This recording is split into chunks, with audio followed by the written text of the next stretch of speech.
एक बहुत बड़ी प्रॉब्लम है जो हम सभी लोग फेस कर रहे हैं और सारी दुनिया ही फेस कर रही है, खासकर हमारे इलाके में या फिर हमारे देश में। एक्सट्रीम वेदर इवेंट्स होते हैं। एक्सट्रीम वेदर, या तो बहुत सर्दी पड़ती है या तो बहुत गर्मी, जैसे आप अभी महसूस कर रहे होंगे बिल्कुल, बिल्कुल। कि बाहर क्या माहौल है, या बहुत बारिश, बहुत बाढ़, बहुत तूफान। तो ये जो इवेंट्स हम देख रहे हैं, क्या ये सिर्फ अभी शुरुआत है या हम बहुत आगे निकल चुके हैं, या तो और स्थिति बिगड़ने वाली है या अभी जस्ट स्टार्ट हुआ है। एआई जैसे टूल्स हो गए या बहुत सारी मशीनरी जो एआई के द्वारा आजकल बहुत ज़्यादा तेज़ी से काम करती है, क्या ये हमको प्रकृति से और दूर नहीं कर रही है? लेकिन आप देखें, आज के समय में भी देखें कि सफल लोग कौन है ज़्यादा।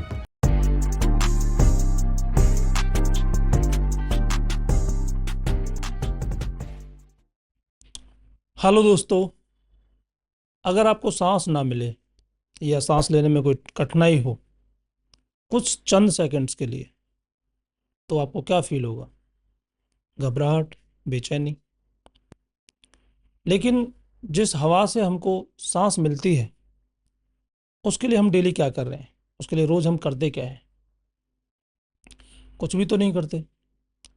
सब कुछ हमें बना हुआ मिलता है, और जब हमको कोई ऐसी कठिनाई आती है कि आपको कोई परेशानी है सांस लेने में, कोई लंग्स में प्रॉब्लम है, या फिर आपको जलन हो रही है, तब आपको ध्यान आता है कि हम कुछ छोड़ रहे हैं।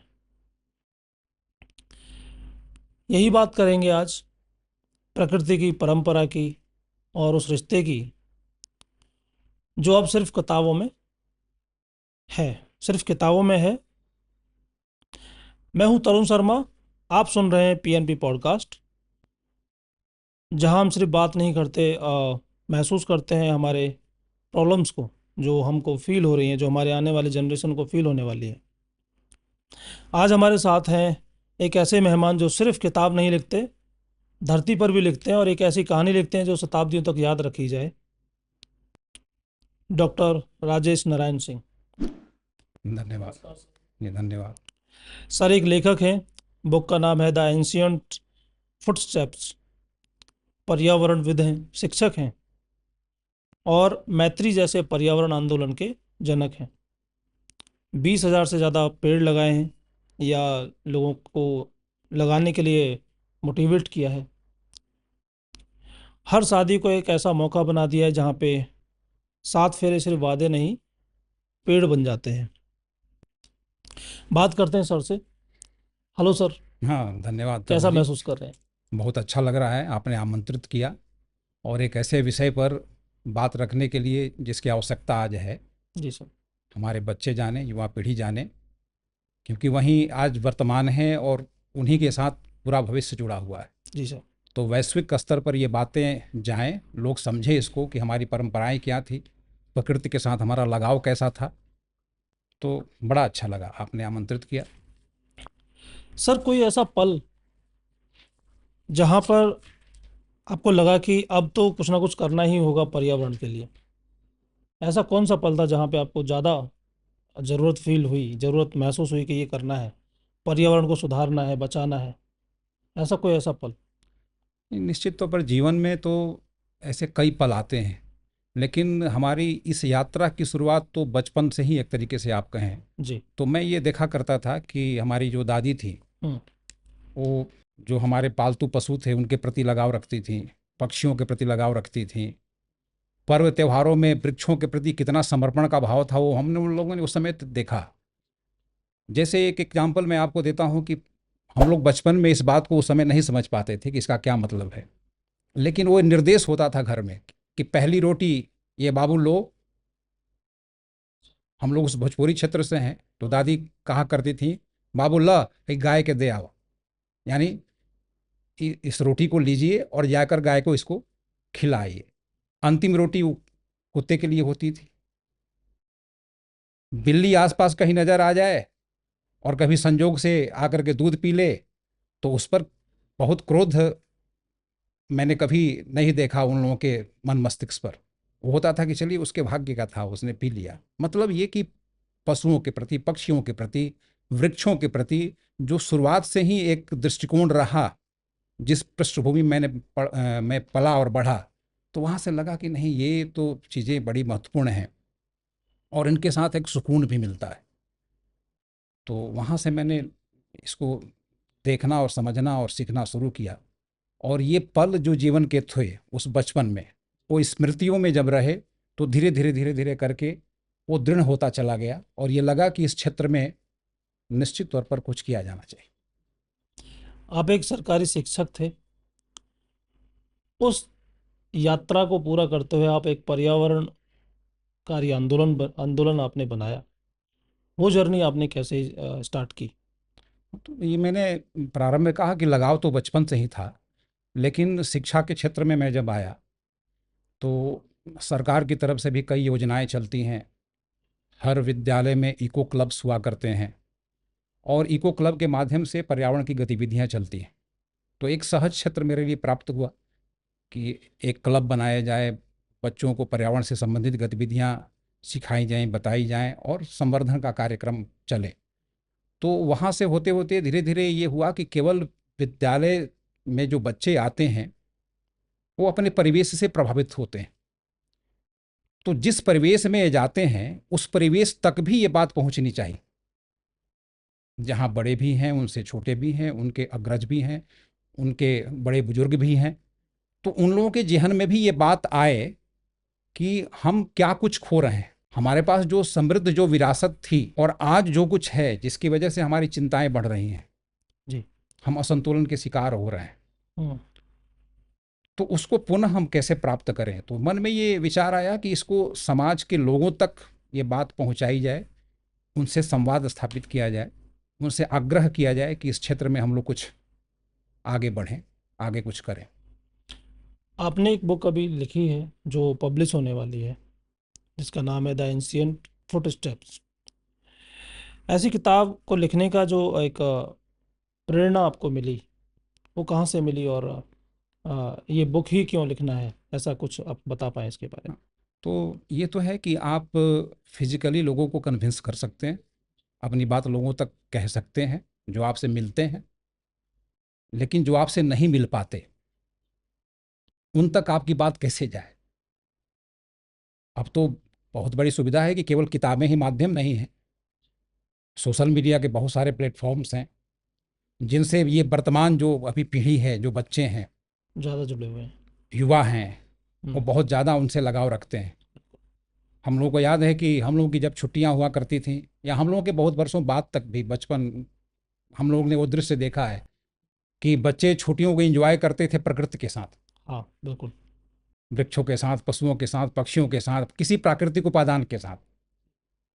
स्थितियां बदल गई हैं, ये चिंता का विषय है। अब बच्चे छुट्टियों को एंजॉय करते हैं अकेलेपन में। अब जाएंगे, छुट्टियां होती हैं तो उनके मन पर ये खुशी होती है कि चलिए वीडियो गेम्स खेलने के मौके मिलेंगे, हमारे पास जितने गैजेट्स हैं उनका हम उपयोग कर पाएंगे। और एक एकांकीपन एक तरीके से आता जा रहा है। उस गैजेट्स की जो उपयोगिता है उस पर कोई संदेह नहीं है, वो हमारे जीवन में उपयोगी है, लेकिन उसके जो दुष्प्रभाव हैं अभी वर्तमान पीढ़ी पर, जिसमें से पर्यावरण के प्रति बिलगाव होना भी एक है, बिल्कुल। तो निश्चित तौर पर ये किताब और अन्य माध्यमों से जो बातें लोगों तक पहुँचें, जी। ये उद्देश्य था मन में। आप कहते हैं प्रकृति एक रिश्ता है। आज के दौर में ये रिश्ता मतलब कैसा है? तो आज ये कम हो रहा है। मैं तो देखता हूँ कि बहुत सारे लोग अपना फोटो डालते हैं कि आज हमने एक पेड़ लगाया, सोशल मीडिया पे पोस्ट करते हैं। बहुत सारे नेता लोग ये दिखाते हैं कि हमने इतना सारे पेड़ लगाए एक साथ। तो आपको लगता है कि ये सच में हो रहा है या फिर सिर्फ दिखावे के लिए लोग कर रहे हैं? नहीं, पूरी तरह से तो इसको खारिज नहीं किया जा सकता कि दृष्टिकोण कुछ लोगों के हो सकते हैं कि इस कार्य को कर रहे हैं, लेकिन उनको भी मैं बुरा नहीं मानता, क्योंकि धीरे धीरे ये बातें आदत में तब्दील हो जाएंगी। उनको अगर एक बार उन्होंने एक पौधा लगाया, किसी को दिखाने के लिए ही लगाया, लेकिन लगाया तो सही, और उससे एक संदेश जाएगा कि नहीं, उनके जो फॉलोअर्स हैं, उनके जो अपने लोग हैं, उनके जो मित्रगण हैं, वो भी उस पर विचार करेंगे कि चलिए मैं भी ऐसा कर लेता हूँ। तो वैसा करने में भी कोई हर्ज नहीं है। जो लोग ऐसा कर भी पाते हैं तो भी हमारा फायदा है उसमें, हमारा पर्यावरण को लाभ है कि उनके देखा देखी काफ़ी लोग करेंगे, उनके फॉलोअर्स करेंगे और अंततः लाभ हमारे पर्यावरण का होगा। तो एक जुड़ाव तो होता चला जाए, चाहे वो जैसे हो, उसकी शुरुआत चाहे जैसे हो। अभी एक ऐसा जुड़ाव है आपके आपके नज़रिए में या समाज में अभी कैसा चल रहा नहीं, निश्चित तौर पर एक गैप तो आया। है? प्रकृति के प्रति हमारा जो स्नेह होना चाहिए था, हम्म, हमारे मन में जो आदर होना चाहिए था विभिन्न प्राकृतिक उपादानों के प्रति, बिल्कुल। हम जब परेशान होते हैं तो एकांत में जाने की कोशिश करते हैं कि हम पहाड़ों की यात्रा कर लें, हाँ, नदियों की तरफ बढ़ चलें, बिल्कुल। किसी वृक्ष की छांव में बैठ लें। हम्म, तो ये जो अंतर आया उसको लोगों ने महसूस करना अब शुरू किया है। हम्म, बीच के वर्षों में ये काफ़ी लोगों तक ये अंतर महसूस किया गया। जी। एक बहुत बड़ी प्रॉब्लम है जो हम सभी लोग फेस कर रहे हैं और सारी दुनिया ही फेस कर रही है, खासकर हमारे इलाके में या फिर हमारे देश में। एक्सट्रीम वेदर इवेंट्स होते हैं। एक्सट्रीम वेदर, या तो बहुत सर्दी पड़ती है या तो बहुत गर्मी, जैसे आप अभी महसूस कर रहे होंगे बिल्कुल बिल्कुल। कि बाहर क्या माहौल है, या बहुत बारिश, बहुत बाढ़, बहुत तूफान। तो ये जो इवेंट्स हम देख रहे हैं, क्या ये सिर्फ अभी शुरुआत है या हम बहुत आगे निकल चुके हैं, या तो और स्थिति बिगड़ने वाली है, या अभी जस्ट स्टार्ट हुआ है? आपके हिसाब से क्या लगता नहीं, है? इसको ये तो शुरुआत काफ़ी पहले हो चुकी अच्छा। बिगड़ने की। एक असंतुलन जो कायम होने की प्रक्रिया थी वो काफ़ी पहले शुरू हुई। कि प्रकृति में संतुलन तभी होता है कि जब तक प्रकृति की स्वतः नियामक जो क्षमता है, यानी कि अगर हम कुछ बिगाड़ना चाह भी रहे हैं, हमारी गलतियों से, हमारी भूलों से, जाने अनजाने अगर कुछ बिगड़ रहा है प्रकृति का, तो प्रकृति उसको सुधार लेती थी।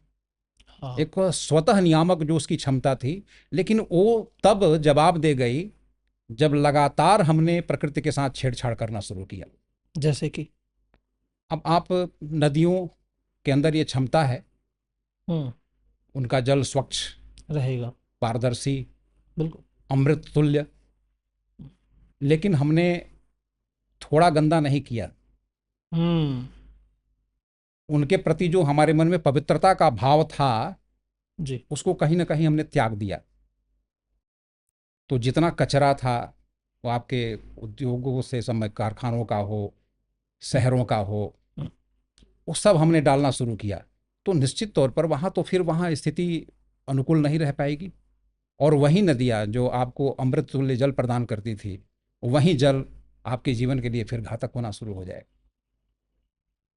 तो क्या आप मानते हैं कि ये जो एक्सट्रीम वेदर कंडीशंस या इवेंट्स हमारे साथ हो रहे हैं, इसमें हमारा हाथ है, या जो कुछ कुछ ही चुनिंदा लोग हैं जिनको बोलते हैं बिजनेसमैन्स, या कुछ पॉलिटिशियंस, या आप बोलिए जो एक बड़ा तबका है, उन लोगों का ज़्यादा हाथ है या आम जनता का? नहीं, देखिए, ये तो अ, निश्चित तौर पर इसमें कोई बाउंड्री तो है नहीं। करेगा कोई और, भरेगा कोई और।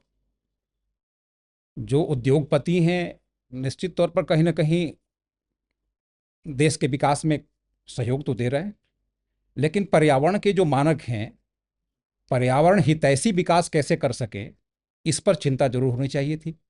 क्योंकि जो आम जनता, भुगतना तो सबको पड़ता है, सही बात। उसमें वो भागीदार वो भी हैं, और जो भुगतते हैं भुक्तभोगी भी वही हैं। बिल्कुल। लेकिन उनके साथ वो तमाम लोग भी हैं जिन्होंने अपने कृत्यों से कभी प्रकृति को कोई नुकसान नहीं पहुंचाया। हम्म। तो भुगतना तो सबको पड़ता है। सही बात। तो निश्चित तौर पर यह विचारणीय प्रश्न है कि कैसे हम सब मिलकर के इस पर विचार करें।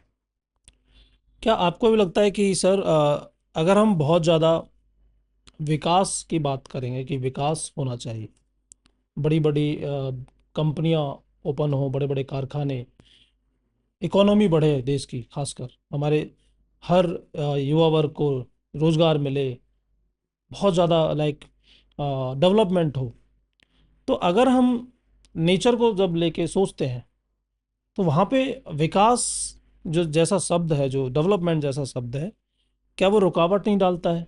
नहीं, रुकावट नहीं डालता, वो बल्कि वो अनुकूलता प्रदान करता है। मैं आपको ये बताता हूँ कि आप ये समझें कि विकास हम कर पा रहे हैं, और जब विकास कर पा रहे हैं तो पर्यावरण को नुकसान पहुंचा करके ही क्यों करें? पर्यावरण हितैषी विकास क्यों नहीं हो? वो टिकाऊ क्यों नहीं हो? वो ऐसा विकास क्यों नहीं हो जो हमारे पर्यावरण का भी संवर्धन करे और हमारा भी करे? क्योंकि जहां अगर नुकसान पर्यावरण का होगा तो होगा क्या कि आपके अंदर आपकी कार्य क्षमता घटेगी, शारीरिक रूप से आपके स्वास्थ्य को तो प्रभावित करेगा वो पर्यावरण। जहां अगर पॉल्यूशन है, प्रदूषण है, तो आपके स्वास्थ्य को प्रभावित करेगा। आपके स्वास्थ्य को प्रभावित करेगा तो निश्चित तौर पर आपकी कार्य क्षमता घटेगी, आपके कार्य दिवस घटेंगे। जो आपने कहा कि ये विकास में बाधक नहीं है, तो बाधक नहीं, वो तो अनुकूलता है। अगर सब कुछ अनुकूल रहता तो आप ठीक तरीके से कार्य करते, आपकी कार्य क्षमता और बेहतर होती, और वो प्रोडक्टिविटी देश के लिए भी काम आती। लेकिन आपका बहुत सारा समय उस पर जाया हो जा रहा है, दवाओं में, अपने आप को स्वस्थ रखने में। तो उसका तो सदुपयोग हो सकता था, तो वो बाधक नहीं है। अब जैसे एक विकासशील देश या विकसित देश, जो विकासशील देश होते हैं या विकसित देश होते हैं, एक विकसित देश की या विकसित राज्य की आपके हिसाब से क्या परिभाषा है कि वहाँ पे हमको सिर्फ पैसा या सिर्फ बड़ी बड़ी बिल्डिंग्स, बड़ी बड़ी कंपनियां देखने को मिले, जहाँ पे हर बंदे के पास पैसा है, हर इंसान रोजगार करता है और उसका पैसे के मामले में एक विकास जो हुआ है वो बहुत अच्छा हुआ है, लेकिन वहाँ पे सांस लेने को एक स्वच्छ हवा नहीं है, पेड़ नहीं है? या फिर आप ये मानते हैं कि एक बैलेंस होना चाहिए, ऐसा नहीं कि बहुत ज़्यादा कंपनियां हो, ऐसा नहीं कि बहुत ज़्यादा सिर्फ पेड़ ही हो? क्योंकि अगर मैं कंपनी खोलूंगा तो पेड़ कटेंगे।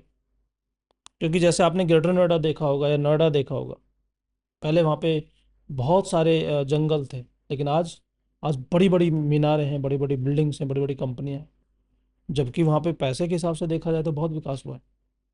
तो आपके हिसाब से ऐसा क्या करें कि दोनों चीज़ें मेंटेन हो जाए? इसको समृद्धि मानते हैं लोग, हाँ जी। लेकिन वास्तव में है नहीं। हम्म, आप समृद्ध तब हैं जो जब आप शारीरिक रूप से स्वस्थ, बिल्कुल। मन मस्तिष्क आपका स्वस्थ हो, हम्म, विचारों से आप समृद्ध हो, जी। और समाज में एक ऐसा वातावरण बन जाए कि किसी के कृत्य से किसी को खेद न हो, कष्ट न परेशानी। हो। अगर ऐसा वातावरण बन सके जहाँ कोई गरीब गुर्बत में न जीता हो, जहाँ कोई धनाढ़ के पास पैसे हैं लेकिन वो खाने को तरस रहा हो, हम्म। ये कैसा विकास? अच्छा खाना नहीं मिले उसे। नहीं, एक के पास है नहीं जिसकी वजह से उसको नहीं मिल रहा है, एक के पास है लेकिन अपनी स्वास्थ्य की वजह से वो नहीं खा पा रहा है, तो ये तो समृद्धि नहीं हुई ना। तो ये कहाँ से आया? वहीं से आया ना कि आप बीमार कैसे पड़े। कहीं ना कहीं आपको अनुकूल वातावरण नहीं मिला, आप बिल्कुल। पॉल्यूशन के शिकार हुए, प्रदूषित आपने अन्न खाया, प्रदूषित वातावरण में रहे। और ये केवल ये प्राकृतिक पर्यावरण की बात नहीं है, उससे जुड़ा हुआ आपका सांस्कृतिक वातावरण। ये क्या होता अब आप देखें कि आप के मन मस्तिष्क पर जो प्रभाव पड़ेगा,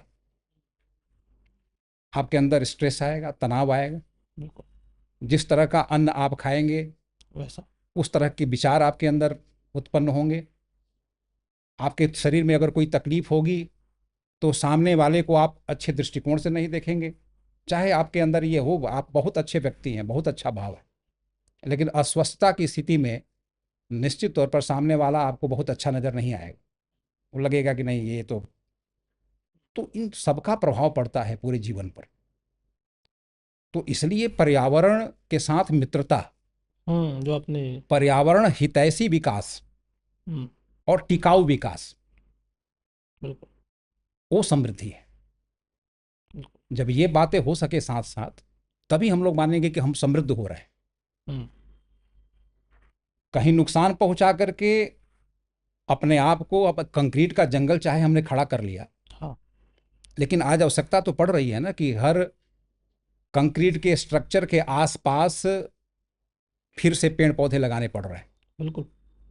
जा तो हम वहीं रहे हैं। तो बिल्कुल। ये बात साथ साथ शुरू होनी चाहिए थी हम्म। कि हम पूरे परिवेश को हरा भरा बना करके कैसे रखें, प्रकृति के साथ संतुलन स्थापित करके कैसे रखें, जितने प्रतिशत वानस्पतिक क्षेत्र की आवश्यकता है उसको हम बनाकर मेंटेन करके रखें ताकि कोई असंतुलन ना आए। ये बातें साथ साथ हुई रहती तो निश्चित तौर पर ये विकास के मानक अच्छे होते। यानी कि हमको दोनों चीज़ें देखनी होंगी जी कि जितने हम ये कंक्रीट के जंगल बना रहे हैं उतने ही हम जो ओरिजिनल जंगल है जहाँ से हमको हवा मिलती है, जहाँ जहाँ से हमको ऑक्सीजन मिलती है, जो हमारे लिए बहुत ज़्यादा ज़रूरी है, जो कि वो कंक्रीट के जंगल उतने ज़रूरी नहीं है जितना सांस ज़रूरी है, सांस लेना ज़रूरी है, और आने वाली पीढ़ी को हम क्या देने वाले हैं वो सोचना भी ज़रूरी है। तो हमको एक एक एवरेज चीज़ें करनी होंगी, हमको एक न्यूट्रल चीज़ें करनी होंगी कि ये भी हो और वो भी हो, दोनों चीज़ें हमारे पास हो। सिर्फ ऐसा ना हो कि सिर्फ विकास है तो सिर्फ पैसा की तरफ देखें, हेल्थ की तरफ ना देखें। हाँ जी बिल्कुल सही कहा आपने। तो ये तो उस तरीके से अगर हम चलें तो हम शांत वातावरण में अपने समृद्धि की तरफ बढ़ सकेंगे हम्म, और बिना किसी को नुकसान पहुंचाए। और जो आपने शुरुआत में कही कि एक्सट्रीम स्थितियां उत्पन्न हो जा रही हैं, जैसे वैश्विक तापन की स्थिति हो, हाँ बिल्कुल। तो ये आया क्यों? हमारे अपने ही कृत्यों से। बिल्कुल। हमने प्रकृति के साथ इतना ज़्यादा छेड़छाड़ किया कि वो स्थितियां अलग अलग तरह की होती चली गई। अब हमारे यहाँ आप देखें तो बहुत सारे पर्व त्योहार जो ऋतुओं पर आधारित, हम्म। अब ये बेतरतीब परिवर्तन जो वातावरण में हो रहा है जी। तो वो सब उसको प्रभावित कर रहा है। क्या स्पिरिचुअलिटी और इकोलॉजी को एक साथ सोचना अब हमको ज़रूरी है कि स्पिरिचुअलिटी को भी हम इकोलॉजी से जोड़ें, इसकी ज़रूरत है अभी? देखिए ये कभी अलग था नहीं। हम्म। हमने वो आधुनिकता के चक्कर में, और आधुनिकता मतलब क्या? आधुनिक होना मतलब शिक्षित होना, बिल्कुल। वर्तमान की आवश्यकताओं के साथ चलना, हमारी जो आवश्यकताएं हैं उसके लिए आविष्कार करना। लेकिन जो पुरातन आविष्कार थे, हमारा पूरा साहित्य भरा पड़ा है कि हम किस तरीके से रहते थे। हमारे ऋषि मनीषी की सोच बड़ी समृद्ध थी। आपने कहा कि पर्यावरण और आध्यात्मिकता, आप देखें दोनों को एक साथ जोड़ करके ही देखा जाता था और तब तक स्थितियां अनुकूल रहती थी। आप देखें कि अग्निहोत्र का सिस्टम था कि प्रतिदिन पूजा पाठ, और पूजा पाठ से मेरा मतलब ये है कि आप अग्निहोत्र करते थे, उसमें कई जो समिधा प्रयुक्त होती थी, जी। उसमें बहुत सारी वृक्षों की छाल, वनस्पतियों की, उसमें सब लगभग 21 तरह की वनस्पतियों की बातें आती हैं उसमें। अच्छा। लेकिन उसमें एक प्रतिबंध होता था कि आप केवल सूखी लकड़ियों का ही, वो सूखी समिधा, यानी कि हरे भरे वृक्ष को आप प्रभावित नहीं करेंगे। अच्छा। तो एक तरफ ईश्वर से जोड़ने की बात, और दूसरे तरफ जिस माध्यम से हम जोड़ने की बात कर रहे हैं, यज्ञ करके, अग्निहोत्र करके, हम्म। प्राकृतिक उपादानों के प्रति अपनी श्रद्धा व्यक्त करके वहां जोड़ने की बात कर रहे हैं, तो वहां भी नुकसान पहुंचाने की बात नहीं कर रहे हैं, उनको साथ लेकर के चल रहे हैं कि इनके माध्यम से ईश्वर तक पहुंचेंगे। जैसे कि हमारे पुराने लोग पेड़ों की पूजा करते हैं, जी आज भी गांव में आज भी पूजा जी होती है बिल्कुल। पेड़ों की पूजा। तो ये तो सारे सिस्टम इसीलिए बनाए गए ना कि ये आपके लिए उपयोगी हैं। अब ज्ञात पौधों में, अब ये आप देखें कि तुलसी का पौधा, हर घर के आंगन में कहा गया कि आप एक तुलसी का पौधा रखें, बिल्कुल। उसमें प्रतिदिन जल अर्पण करें, मतलब कि उसको सिंचित करें कि वो हरा भरा रहे, बिल्कुल। और पूरे घर के वातावरण को आपके अनुकूल बना करके रखें। शुद्ध रखें। क्योंकि आप अब तक के ज्ञात पौधों में आप देखेंगे कि तुलसी जी का जो पौधा है वो सबसे ज़्यादा ऑक्सीजन दे पौधों में। अच्छा। तो कितनी बड़ी सोच थी हम्म। कि जिस ऑक्सीजन की आवश्यकता हमें है, एक ऐसा पौधा जो भरपूर ऑक्सीजन दे रहा, घर के आंगन में हो, तो घर के रहने वाले लोग अस्वस्थ कैसे होते? बिल्कुल। इसी तरीके से कई वृक्ष हैं जिनकी हम पूजा करते हैं। आपने पूजा की बात की, जैसे पीपल के वृक्ष में हाँ। जल डाला जाना। आप पता करें कि पीपल का वृक्ष जितना ऑक्सीजन देता है हाँ। शायद कोई वृक्ष दे पाता हो, सबसे ज़्यादा मतलब। तो उसकी पूजा होती है, बिल्कुल। क्योंकि वो जीवन की अनुकूलता प्रदान कर रहा है, वो जीवन दे रहा है हमको। जीवन दे रहा है। हम्म। तो क्यों नहीं उसकी पूजा हो? और यही बातें जब हम समझने को तैयार नहीं होते हैं, जी। जब वर्तमान पीढ़ी, वर्तमान में जो युवा पीढ़ी है, जो बच्चे हैं, उनके दिमाग तक जब तक ये बात नहीं जाएगी, तो इन उपादानों के प्रति उनके मन में श्रद्धा का भाव, उनके मन में आदर का भाव जब तक नहीं उत्पन्न हो पाएगा, तो ये बिलगाव होता रहेगा और ये बिलगाव असंतुलन की स्थितियां पैदा करती रहे। बिल्कुल, आपने एक बात बोली कि कुछ हमको ऐसे आविष्कार करने पड़े जहाँ से हम सब चीज़ों को जो हमारी ज़रूरत की चीज़ें थी हम आविष्कार करते गए और होता गए। तो कौन से ऐसे आविष्कार थे जिन्होंने सबसे ज़्यादा हमारे पर्यावरण को बहुत नुकसान पहुंचाया? देखिए, किसी भी आविष्कार को गलत नहीं ठहराया जा सकता। बिल्कुल, मिस यूज उसका। हाँ, निश्चित तौर पर अच्छे हैं, सारे अच्छे हैं, जो कि आवश्यकता आविष्कार की जननी, आपकी आवश्यकताएं होती हैं, उसके अनुरूप आप कुछ आविष्कार करते हैं जीवन की अनुकूलता के लिए। लेकिन जो हमारे पास था पहले से, जिसमें हम समृद्ध थे, उनको हमने छोड़ना शुरू कर दिया, ये समझ करके कि ये रूढ़िवादी विचार है, हम ये वृक्षों की पूजा करके क्या करेंगे। नहीं, वृक्षों की पूजा करने का तात्पर्य वहाँ ये था कि इसके प्रति आप इस तरह का भाव रखें ताकि ये भी संवर्धित होता रहे साथ में हमारे। जी। वो पूजा पाठ की पद्धति से इसलिए भी जोड़ा गया क्योंकि आप उसको काटें ना, उसको बर्बाद ना करें, उसको संवर्धित करते चलें ताकि वो आपके जीवन में अनुकूलता प्रदान करता रहे। तो हमने सोचा कि मुझे उद्योग लगाने हैं, मुझे आवासीय खंड बनाना है, तो इन वृक्षों को ही हटा देते, ये बाधक हैं, ये गलत। हाँ ठीक है, जितनी जगह की आपको आवश्यकता थी, जनसंख्या बढ़ रही है, उद्योगों का भी विकास हो, शहरीकरण भी हो, नगरीकरण हो, सारी बातें अपने जगह पर ठीक हैं, लेकिन वहाँ उनका भी ध्यान रखा जाना चाहिए था कि दोनों में हम संतुलन कैसे स्थापित करें। बिल्कुल, आपने भी एक बात बोली जिसने मेरा ध्यान खींचा, आवश्यकता आविष्कार की जननी है। अब हमारे इस दुनिया ने, ह्यूमन बींग्स जो हम लोग हैं, आदमी हैं, इंसान हैं, हमने एक आविष्कार किया, बॉम्ब बनाया, एटम बॉम्ब बनाया। और आजकल आप देख रहे हैं कि कितने महीने, कितने साल हो गए आपस में दो देश लड़ते हैं, कितना सारा पोल्यूशन होता है, कितना हमारे ओजोन लेयर और हमारे सारे सबको नुकसान होता है, हमारे पर्यावरण को नुकसान होता है। जब इतनी सारी बॉम्ब ब्लास्टिंग होगी तो क्या ये आविष्कार जायज़ था या ज़रूरी था? क्या ये हमारे लिए नुकसानदायक नहीं है, हमारे पर्यावरण के लिए? देखिए, आज के संदर्भ में तो निश्चित तौर पर माना जाएगा, बिल्कुल। पूरी मानवता को संकट में डालने वाला है। लेकिन ये बातें आई कैसे?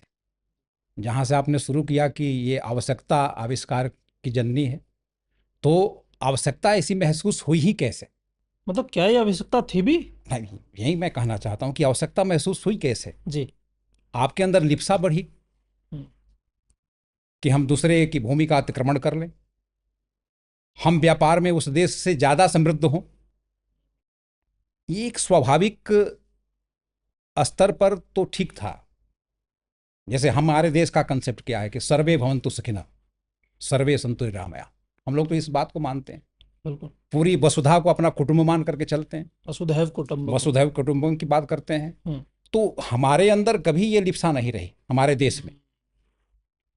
हम ये चाहते रहे कि हम स्वयं भी जिएंगे और दूसरे को भी जीने देंगे। हम किसी की भूमि का अतिक्रमण नहीं करेंगे, किसी के अधिकारों में अतिक्रमण नहीं करेंगे। लेकिन यही लिप्सा जब लोगों तक बढ़ती चली गई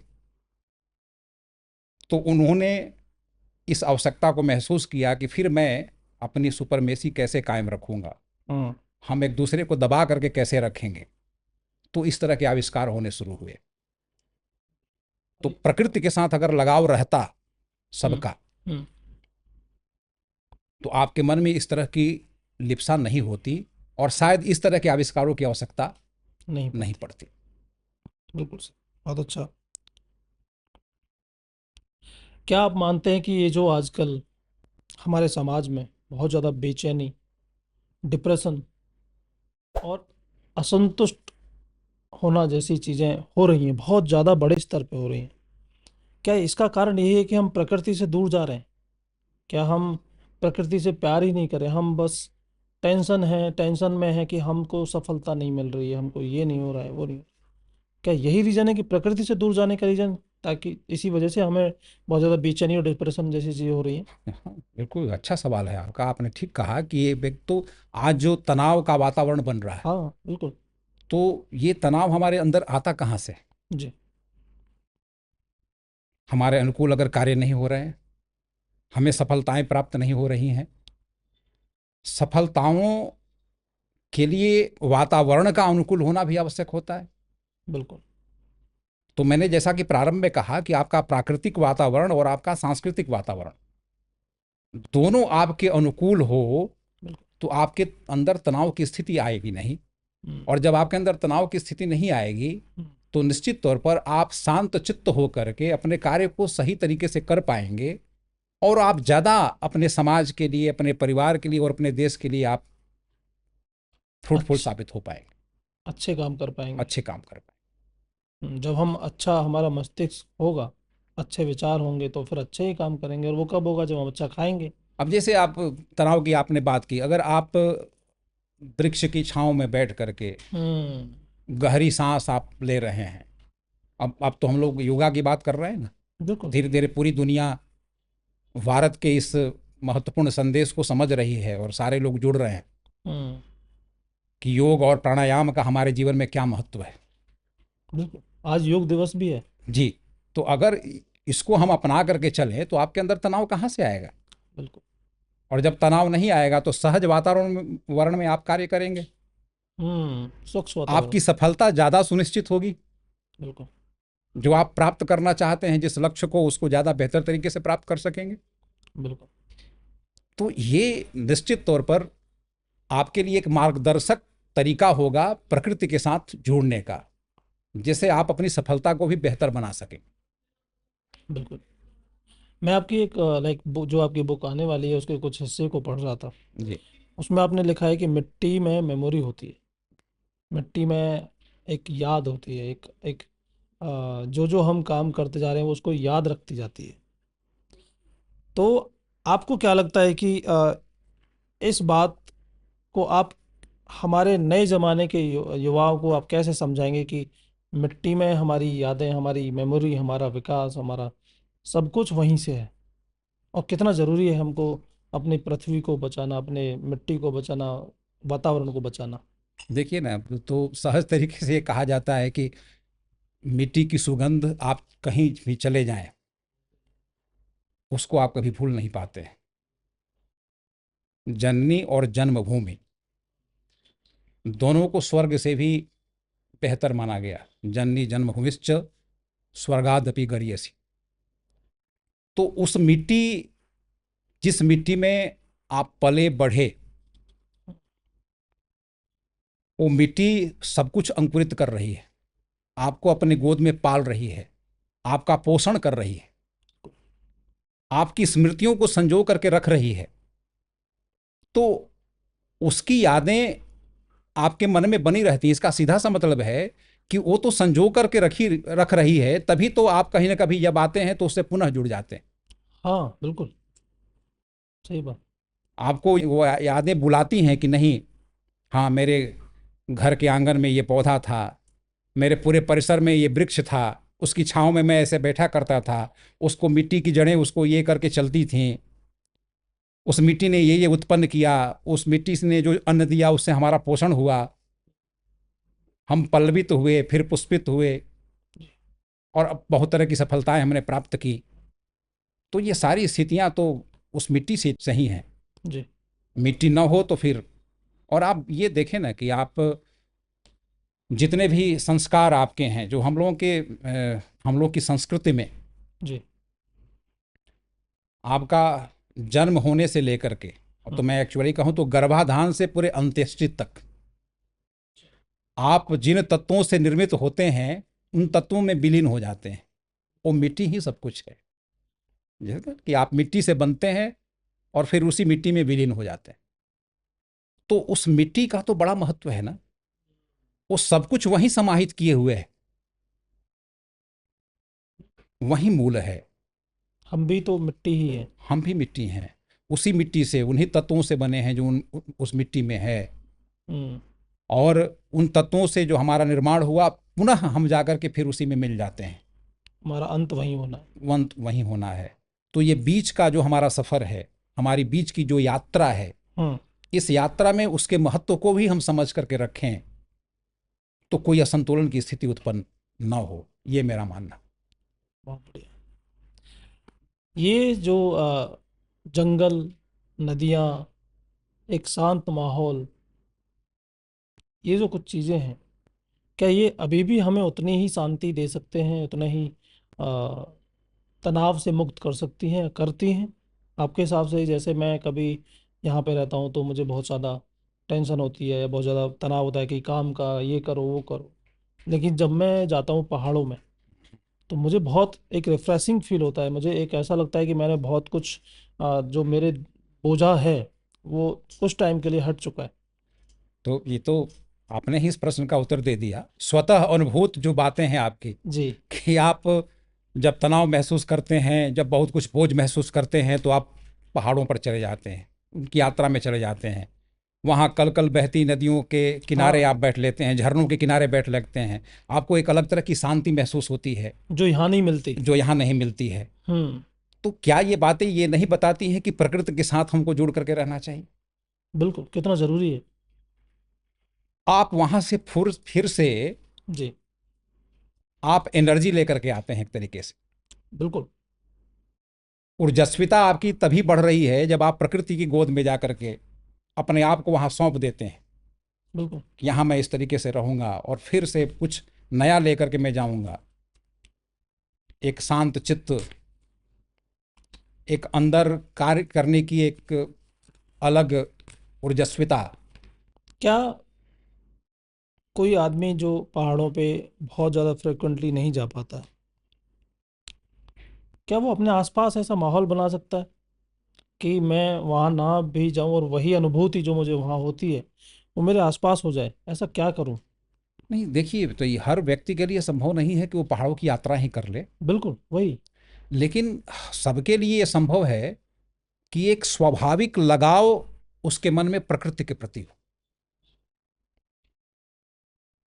आप पहाड़ों पर क्यों जाते हैं? उन प्राकृतिक उपादानों के संपर्क में रहने के लिए, कि वहाँ पर पहाड़ों की मिट्टी से मेरा स्पर्श हो, वहाँ बह रहे झरने के आनंद को मैं महसूस कर सकूं, और पेड़ों की हवा में। पेड़ों की जो शुद्ध हवा है वो हमको ऊर्जास्वित कर सके, बिल्कुल। हमको एक नया जीवन दे सके। अगर आप अपने घर के आंगन में इन्हीं बातों को महसूस करें, आप मिट्टी को महसूस करें, प्रतिदिन उसके स्पर्श को महसूस करें। अब तो बहुत सारे शोध भी इस पर आ रहे हैं जी। कि आपको नंगे पांव मिट्टी पर चलने चाहिए, आपके हाथों का स्पर्श प्रतिदिन मिट्टी से होना चाहिए। इसके आपके शरीर के अंदर अलग तरीके की तब्दीली आती है, परिवर्तन आता है। अगर डायबिटीज़ है तो ये कई कई तरह की बातें आती हैं। अब तो वही बातें धीरे धीरे शोध के माध्यम से लोगों तक पहुंच रही हैं कि हम क्या करते थे। तो ये घर के वातावरण में भी आप कर सकते हैं ना, उस मिट्टी से लगाव रखना, पौधे का सिंचन करना, पक्षियों को दाना डालना। बिल्कुल।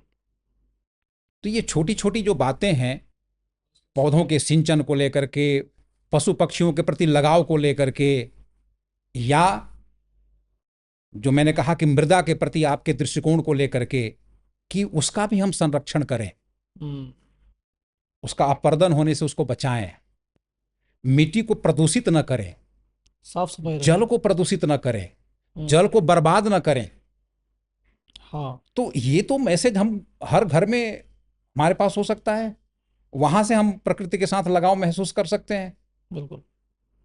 और प्रकृति के प्रति जब आदर करना हम सीखेंगे, तभी आपने देखा होगा कई जगहों पर कि हम लोगों के देश में एक परंपरा रही है सूर्य को जल अर्पित करने की। बिल्कुल। अब तो बातें होती हैं ना कि सन बात के लिए लोग परेशान होते हैं। हाँ, बाहर बैठते हैं। आपका ये कोरोना काल ने भी प्रमाणित किया है कि आपको सूर्य के इस प्रकाश की और उनके किरणों की कितनी उपयोगिता है आपके जीवन में। उससे इम्यूनिटी बढ़ती है। तो हमारे घरों में तो ये परंपरा रही है कि हम सूर्य को जल अर्पित करते हैं, बिल्कुल और जो जल अर्पित करते थे उसी से सूर्य की किरणों को देख रहे होते थे। बिल्कुल। तो उसका सीधा प्रभाव आपके मन, मस्तिष्क और आपके शरीर पर पड़ता था। तो आध्यात्म से जुड़ना केवल इसलिए नहीं था कि केवल ईश्वर को हमने याद कर लिया किसी तरीके से, उसका मतलब केवल ये नहीं था।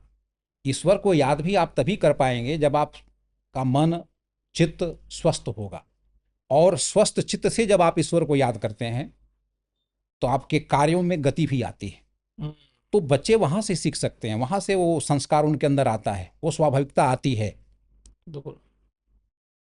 आपने अभी सूर्य को जल देने की जो बात कही और संस्कारों की बात कही, तो हमारे पुराने ज़माने में, हमारे जो पुराने ज़माने के लोग थे, उनके बीच में बहुत सारे रीति रिवाज थे, बहुत सारे संस्कार थे। तो ऐसे कौन कौन से संस्कार जो आपको याद हैं, या जैसे सूर्य को जल देना या पेड़ को जल देना की पूजा करना, इनके अलावा और कौन कौन से ऐसे रीति रिवाज थे जो अब नहीं है, आपको अब देखने को नहीं मिलता, खासकर नगरी इलाकों में, शहरों में, जो होने चाहिए? एक तो मैंने शुरुआत में ही जो मैंने आपसे चर्चा की कि आप देखें तो हर घर के आंगन में तुलसी का पौधा होता, कितना महत्वपूर्ण था। और आपको जान करके शायद आश्चर्य हो, लेकिन मुझे लगता है कि आश्चर्य होना नहीं चाहिए, क्योंकि हमारे बहुत सारे जो त्यौहार हैं, जो पर्व हैं, वो प्रकृति के साथ जुड़े हुए हैं। आप ये देखें कि तुलसी का पौधा रखना है तो तुलसी का सिंचन करना है, उसको एक जोड़ दिया गया कि आप प्रतिदिन जल अर्पण करेंगे। क्यों? क्योंकि वो हरा भरा रहे। आंवला की पूजा, वो पौष्टिक फल है हम सबके लिए, सेहत के लिए, कोई उसे इनकार नहीं कर सकता है। सही बात, बहुत बहुत जरूरी है। पीपल का वृक्ष, ऑक्सीजन के लिए बेहतरीन वृक्ष, उसकी उपयोगिता से कोई इनकार नहीं कर सकता है। तो इस कई तरह के इस तरह के त्यौहार, हरियाली तीज, हरियाली अमावस्या, हमारे सारे पर्व त्यौहार, यहाँ तक कि जैसे हम लोग वसंत उत्सव मनाते हैं, गुड़ी पड़वा मनाते हैं, तो ये सब प्रकृति से ही जुड़े हुए थे ना, कि हमारे अंदर उमंग कहाँ से आएगा। तो प्रकृति का वातावरण जब अनुकूल हमारे होता है तो हमारे मन मस्तिष्क को भी वो प्रभावित करता है, और उससे फिर हमारे कार्य आगे बढ़ते हैं। जैसे कि दीपावली भी हम मनाते हैं, जी, दीपावली मनाते हैं, साफ सफाई करते तो हैं। अब दीपावली का बहुत बड़ा कंसेप्ट आप देखें, ये तो एक संकल्पना तो बहुत बड़ी थी ना कि दीपावली, हाँ ठीक है कि हम दीपोत्सव करते हैं, बिल्कुल और उसके पीछे कहानियां हैं कि किस उपलक्ष्य में हम करते हैं, बिल्कुल। लेकिन पर्यावरण को भी वो एक संदेश देने वाला था कि कई तरह के उस दीपोत्सव से कई तरह के कीट पतंगे, जो हानिकारक बैक्टीरियाज हैं वातावरण में, वो समाप्त हो जाएं, एक हम्म, प्रकाशमय वातावरण हो, और उसकी तैयारी में सभी लोग अपने घरों को पूरी तरह से पूरे परिवेश को साफ सुथरा कर लें, 1 महीने पहले से तैयारी करते थे। और यही आपकी आदत में आ जाए। बिल्कुल। सबसे ज़्यादा महत्वपूर्ण बात वहाँ क्या थी कि हम केवल 4 दिनों के लिए इस काम को न करके अगर अपनी आदत में इसको डाल लें, जी। अपने स्वभाव में डाल लें, तो हमारा हर समय वातावरण स्वच्छ रहेगा, साफ सुथरा रहेगा, और उसका हमारे शारीरिक स्वास्थ्य पर, हमारे मन मस्तिष्क पर उसका अनुकूल प्रभाव रहेगा। मैं तो शुक्रगुजार हूँ आदरणीय प्रधानमंत्री जी का जी। कि आप देखें कि उन्होंने आते आते एक बड़ा एक अभियान का रूप दिया स्वच्छता को। आते ही। आते हैं, हम्म। कई लोगों को लगा कि ये क्या, ये प्रधानमंत्री जी का कार्य हो सकता है क्या, हम्म। लेकिन उन्होंने इस दृष्टिकोण को समझा कि नहीं, ये हमारी संस्कृति का एक अंग था, बिल्कुल। परंपरा से हम ऐसा करते थे, हर घर में होता था। जी। लेकिन दृष्टिकोण बदल कहाँ गया कि हम अपने घर को साफ करते थे और वो कचरा ले जाकर के हम कहीं ऐसे जगह गिरा देते थे जहां से फिर हम स्वयं भी प्रभावित होना शुरू हो जाते थे। हाँ, तो ये दृष्टिकोण जब समाप्त हो जाए कि हम खुद भी साफ सुथरा अपने परिवेश को रखें, अपन जहां हम रह रहे हैं उस पूरे वातावरण को साफ सुथरा रखें, और सब मिलकर के एक दूसरे का सहयोग करें, तो एक अच्छी बात है।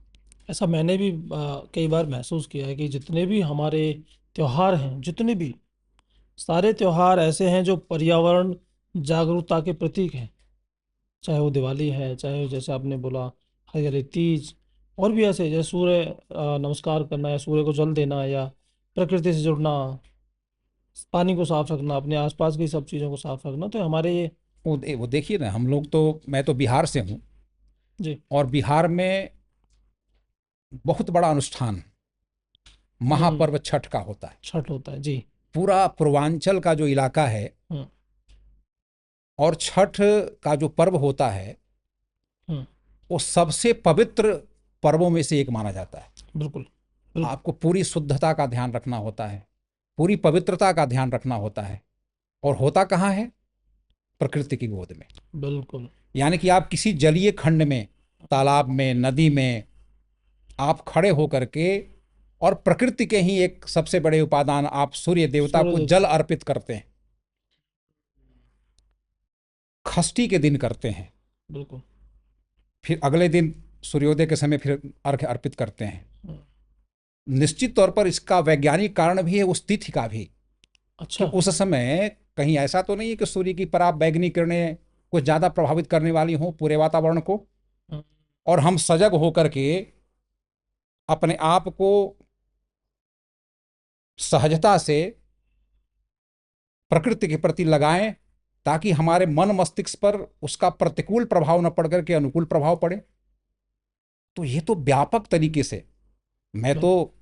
मैं तो ये कहूँगा कि इतना बड़ा अभियान आप समझें कि एक तो ईश्वर से जुड़ने की जो स्थिति है कि हम उस प्रकृति के साथ जुड़ सकें, और आप देखें कि इसमें अमीर गरीब का कोई भेदभाव नहीं। नहीं, बिल्कुल। हम्म। सब एक दूसरे के साथ मिलकर के पूरे भाव से हम्म। एक दूसरे का सहयोग करते हुए इस पर्व त्योहार को मनाते हैं।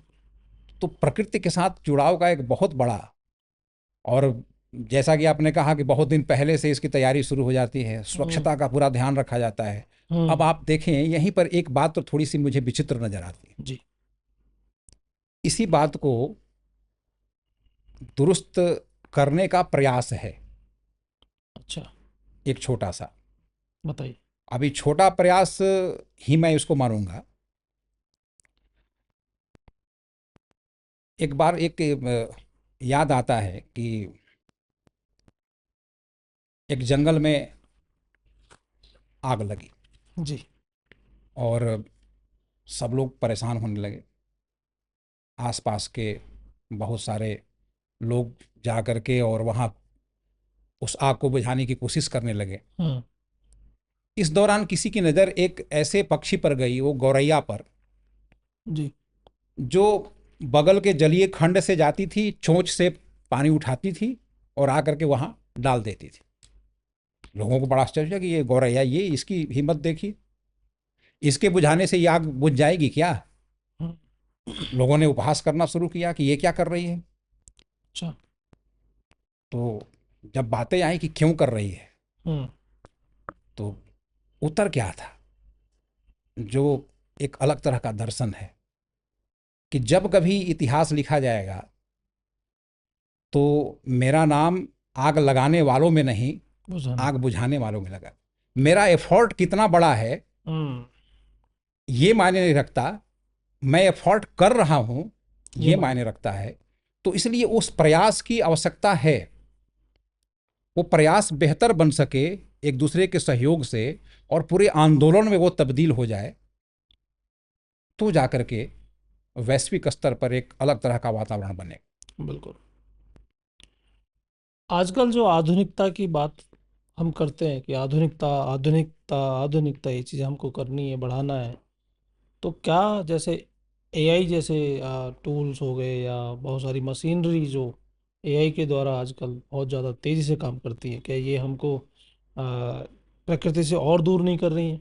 ये तो बड़ा अच्छा आपने सवाल किया कि आप देखें कि एआई के ज़माने में जी। और भी सहज हो गया प्रकृति के साथ जुड़ना। अच्छा। अब तो वो बच्चे, आज की युवा पीढ़ी हम्म। उस समय की स्थितियों को महसूस कर सकेगी। हम्म। आप उसको एक तरीके से विजुअलाइज कर सकेंगे कि अच्छा उस समय क्या होता होगा, कैसे रहते थे। किस तरह की परिस्थितियां रहती होंगी, हम्म। उससे क्या क्या लाभ होता रहा होगा। तो अब तो उसके प्रति और सहजता बढ़ जाएगी इसका उपयोग करके। हम्म। तो ये बाधक नहीं है। हमको प्रकृति की तरफ लौटना चाहिए, यानी प्रकृति से लौटने का मतलब कि उसके प्रति हमारा जो लगाव है, वो बढ़ना चाहिए। उसके प्रति हमारी जो संवेदनशीलता है प्राकृतिक उपादानों के प्रति या जीवों के प्रति, वो संवेदनशीलता हमारे अंदर आ जाए तो ये हमारे वातावरण के लिए, और मैं तो ये कहूँगा कि पूरी सृष्टि के लिए सही। ये एक बड़ी बात होगी। और इसमें हमारा ही फायदा है, ये हमारा ही तो हमारा ही फायदा है। फायदा है।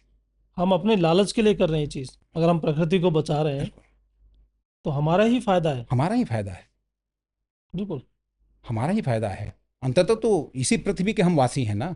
बिल्कुल।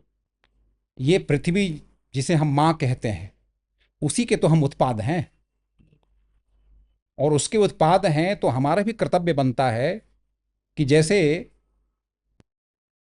माँ बहुत कुछ करती है बच्चों के लिए, तो बच्चों की भी ये ड्यूटी बनती है कि माँ को हम नुकसान ना न पहुंचे। पहुँचाएं।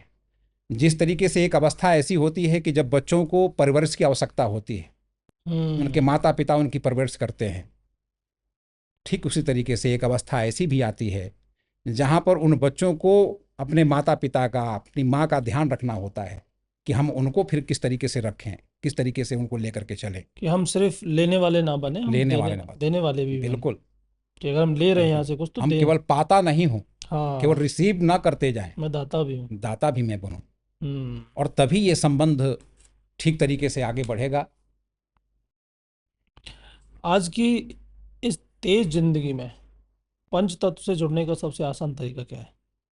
हाँ, वही मैंने जो कहा कि आप प्रतिदिन, जैसे देखिए हम लोगों के, मैंने तो बचपन से देखा है कि नींद से आप, जैसे ही आपकी नींद खुलती है, आप क्या करते हैं? कराग्रे वसते लक्ष्मी, कर मूले तू सरस्वती, कर बद्धे तू गोविंदा, प्रभाते कर। तो मतलब क्या कि आँख खुलते ही, हम्म। नींद से आप जैसे ही आप सामने आते हैं तो आप देखते हैं स्वयं अपने कर को, अपने हाथों को देखते हैं, यानी कि अपने आप को एहसास दिलाते हैं कि मुझे कर्मशील होना है। लेकिन कर्मशीलता के का भाव आने के साथ साथ तुरंत बाद आप जैसे ही भूमि का स्पर्श करते हैं, जी। समुद्रम वसने देवी, अब आप इस तरह के मंत्र हमारे साहित्य में दिए गए कि आप भूमि का स्पर्श करें, उनको अपने माथे से लगाएं, हम्म। मतलब कि उसके प्रति वो आदर का भाव समझ गए कि आपके ऊपर अब मैं पांव रख रहा हूं, हम्म। तो ये आपके प्रति आदर व्यक्त करते हुए मैं रख रहा हूं। हम्म। एक मिथिलांचल में एक बहुत बड़े कवि हुए विद्यापति जी, विद्यापति, हाँ जी। नाम सुना होगा आपने सुना। उनका। हम्म। उन्होंने एक स्तुति लिखी है माँ हम्म। गंगा की स्तुति करते हुए। जी। एक अपराध क्षमम मोर जानी, परसल माय पाय तू पानी। वो माँ गंगे से प्रार्थना करते हैं कि माँ मेरे एक अपराध को क्षमा कर देना। वो क्या अपराध है मेरा? कि माँ तेरे जल का स्पर्श मेरे पाँव ने कर लिया। हम्म। ये बड़ा अपराध, मतलब क्या कि प्रकृति के प्रति, नदियों के प्रति, पहाड़ों के प्रति, वृक्षों के प्रति, जीव मात्र के प्रति एक अलग तरह का भाव, एक अलग तरह की संवेदना, बिल्कुल। एक अलग तरह का आदर जो आपको कभी क्रूर नहीं बनने देगा। ये आदर क्यों? क्योंकि आप हमेशा संवेदनशील बने रहे, हम्म। आपके अंदर वो क्रूरता का भाव ना आए, सही बात। आप उनको नुकसान ना पहुंचाना चाहें। और आप इसको ऐसे देखें कि जब आप प्रकृति के किसी उपादान को जब आप नुकसान नहीं पहुंचाएंगे, तो क्या आप किसी व्यक्ति के नुकसान पहुंचाने की बात आपके दिमाग में आ सकती है क्या? कभी नहीं। तो क्या वातावरण, जो मैंने कहा कि प्राकृतिक वातावरण के साथ साथ आपका सांस्कृतिक वातावरण भी बेहतर होता चला जाएगा। जैसे आपने अभी एक बात बोली कि हम जब जगें, जब सो के उठते हैं, तो हम पहले अपने हाथों को देखते हैं और फिर धरती माता को प्रणाम करते हैं, पूजा, उनको ऐसे पूजते हैं। हम्म। तो ऐसे में जब छोटा था तो मैं देखता था अपने पिताश्री को ऐसे वो करते हुए, तो मैं करने लगा देख के उन्हें। और मेरे को नहीं पता है क्यों कर रहे हैं। क्यों कर रहे हैं? क्यों कर रहे मुझे हैं, रीज़न बिल्कुल नहीं पता था। बिल्कुल। तो ऐसे ही जब मैं उनको देख रहा हूँ, फिर मैंने पूछा एक दिन कि आप ऐसा क्यों, ऐसे मतलब ऐसा क्यों करते हैं पापा। तो उन्होंने मेरे को उस टाइम बताया था, आज से कई साल पहले, जब मैं शायद थर्ड क्लास में था या फोर्थ में होऊंगा। तब उन्होंने समझाया था कि हम, ये हमारी धरती माता है, एक लाइन बोली थी, ये हमारी धरती माता है, तो हम इनको पूजते हैं। या तब से फिर वो चीज़ें मैं करते आया, बट फिर बीच में हम फिर उसको फिर से भूल गए। हाँ, तो मतलब कि वो तो एक तरीके की आदत बनती चली गई ना, हम्म। चाहे हम न जानते हों कि इसका महत्व क्या है, हम्म। लेकिन जब वो बातें आदत में तब्दील हो जाती हैं हम्म। तो हमारा स्वभाव धीरे धीरे बन जाता है, और धरती के प्रति एक आदर का भाव वहीं से आना शुरू होता है।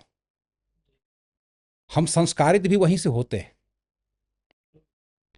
तो अगर इसको लगातार किया जाता रहता, आज के तथाकथित आधुनिकतम जो परिवार हैं, उन परिवारों में भी इस बात की शिक्षा दी जाती रहती, तो वो बच्चे इसके महत्व को समझते रहते जी। और उनके मन में ये भाव आता कि प्रकृति के साथ मुझे कैसे जुड़ाव रखना। बिल्कुल। आजकल बहुत ज़्यादा ये एक वर्ड सुनने को मिलता है, डिजिटल डिटॉक्स। तो ये जो आदतें हैं, डिजिटल डिटॉक्स जैसी आदतें, कितनी ज़रूरी है हमारे लिए, इनको थोड़ा सा अगर आप बता अब पाएँ। देखें, ये तो मैंने कहा कि अब कोई भी गैजेट हमारी आवश्यकता के लिए ही, उसके बिना हम तो चल नहीं सकते। आधुनिकतम जो विकास की संकल्पना है, बिना उसके पूरी नहीं हो सकती। लेकिन वो हमारे लिए सब कुछ बन जाए, जी। हमें नुकसान पहुंचाने वाला वो बन जाए, तब तो स्थितियां विपरीत हो जाती हैं, प्रतिकूल हो जाती हैं। हम बजाय वृक्षों की छांव में बैठ करके खेलने के, हम्म। जलीय खंड के साथ कुछ अलग तरह का आनंद लेने के लिए, हम्म। वो करने के बजाय हम केवल गैजेट्स के साथ बैठ करके और तरह तरह के गेम्स में और उसमें अगर उलझ जाएं, तो मन मस्तिष्क का विकास प्रभावित होगा। बिल्कुल। हम्म।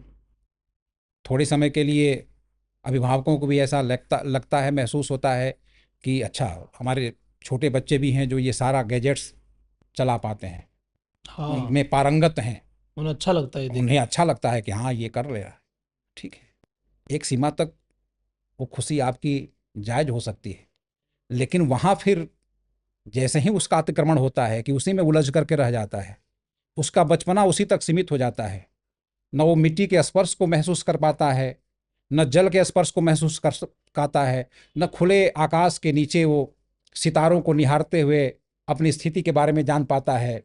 तो ये सब बातें जब रहेंगी तो उसका जीवन भी समृद्ध बनेगा, उसकी सोच भी बेहतर बनेगी, और उस गैजेट्स जो भी आपने कहा कि जो भी उसके पास संसाधन उपलब्ध हैं, उसका वो सदुपयोग करेगा, हम्म। उसके लिए वो फिर फ्रूटफुल साबित होगा। बिल्कुल बिल्कुल। तो निश्चित तौर पर उसका सदुपयोग जहां है वहां करने की जरूरत है, और जहां उससे नुकसान हो रहा है वहाँ पे थोड़ा सा वहां से सजग होने की सजग जरूरत है। होने की जरूरत है। आजकल आजकल के बच्चे, आप भी देखते होंगे कि ज़्यादातर फ़ोन और लैपटॉप और गेम्स जो आप अभी बता रहे हैं वो हो रहा है। और हम जब करते थे, या आपके ज़माने में, तो लोग खेलते थे बहुत ज़्यादा, शारीरिक मेहनत बहुत ज़्यादा करते थे, मानसिक मेहनत बहुत ज़्यादा करते थे। हालांकि आजकल मानसिक मेहनत ज़्यादा हो रही है, सिर्फ शारीरिक मेहनत हो ही नहीं रही है, बिल्कुल खेलते नहीं है, मतलब ऐसा फिजिकल एक्टिविटी जो होती है। लेकिन आप देखें, आज के समय में भी देखें कि सफल लोग कौन है ज़्यादा, जो फिजिकली भी फिट हैं, बिल्कुल। तो मानसिक मजबूती भी उनको प्राप्त हो रही, हम्म। उनका शरीर स्वस्थ है, बिल्कुल। तो मानसिक रूप से भी वो संतुलित हैं और ज़्यादा कार्य करने की स्थिति में हैं। बिल्कुल। सफलता तो वैसे लोगों का ही प्रतिशत आप देखें तो ज़्यादा है। जो फिट हैं, जी, हेल्थी हैं। जो बिल्कुल फिट हैं हम्म। और बिल्कुल। सबको फिट कर, ये तो हमारे देश का सौभाग्य है कि यहाँ पर फिटनेस के प्रति हम लोगों का ज़्यादा ध्यान शुरू से रहा है। लेकिन बीच में वहीं जो स्थितियाँ थोड़ी सी बदली, हमें अपने शारीरिक स्वास्थ्य पर ध्यान देना छोड़ करके केवल उस अंधे विकास की दौड़ में लग गए। हम्म। बिल्कुल। तो वहाँ से स्थितियाँ प्रभावित करनी शुरू हो गई। विकास हो बट अंधा विकास ना अंधा हो। विकास ना हो। गलत तरीके से ना हो। गलत। बिल्कुल। विकास किसके लिए हो रहा है? आप ही के लिए हो रहा है, लेकिन वो विकास आपको प्रभावित करने लग जाए बिल्कुल तो उस विकास के कोई मायने नहीं होंगे। सही बात। तो यहाँ के जो जीवधारी हैं इस पृथ्वी के, ये सभी मिल करके अपना अपना विकास करना चाह रहे हैं। कोई हर देश चाहता है कि हम आगे बढ़ जाएं, जी। हमारे पास इस तरह की टेक्नोलॉजीज हों जो दूसरों से बेहतर हों, हर मायने में हम एक दूसरे से बेहतर हो।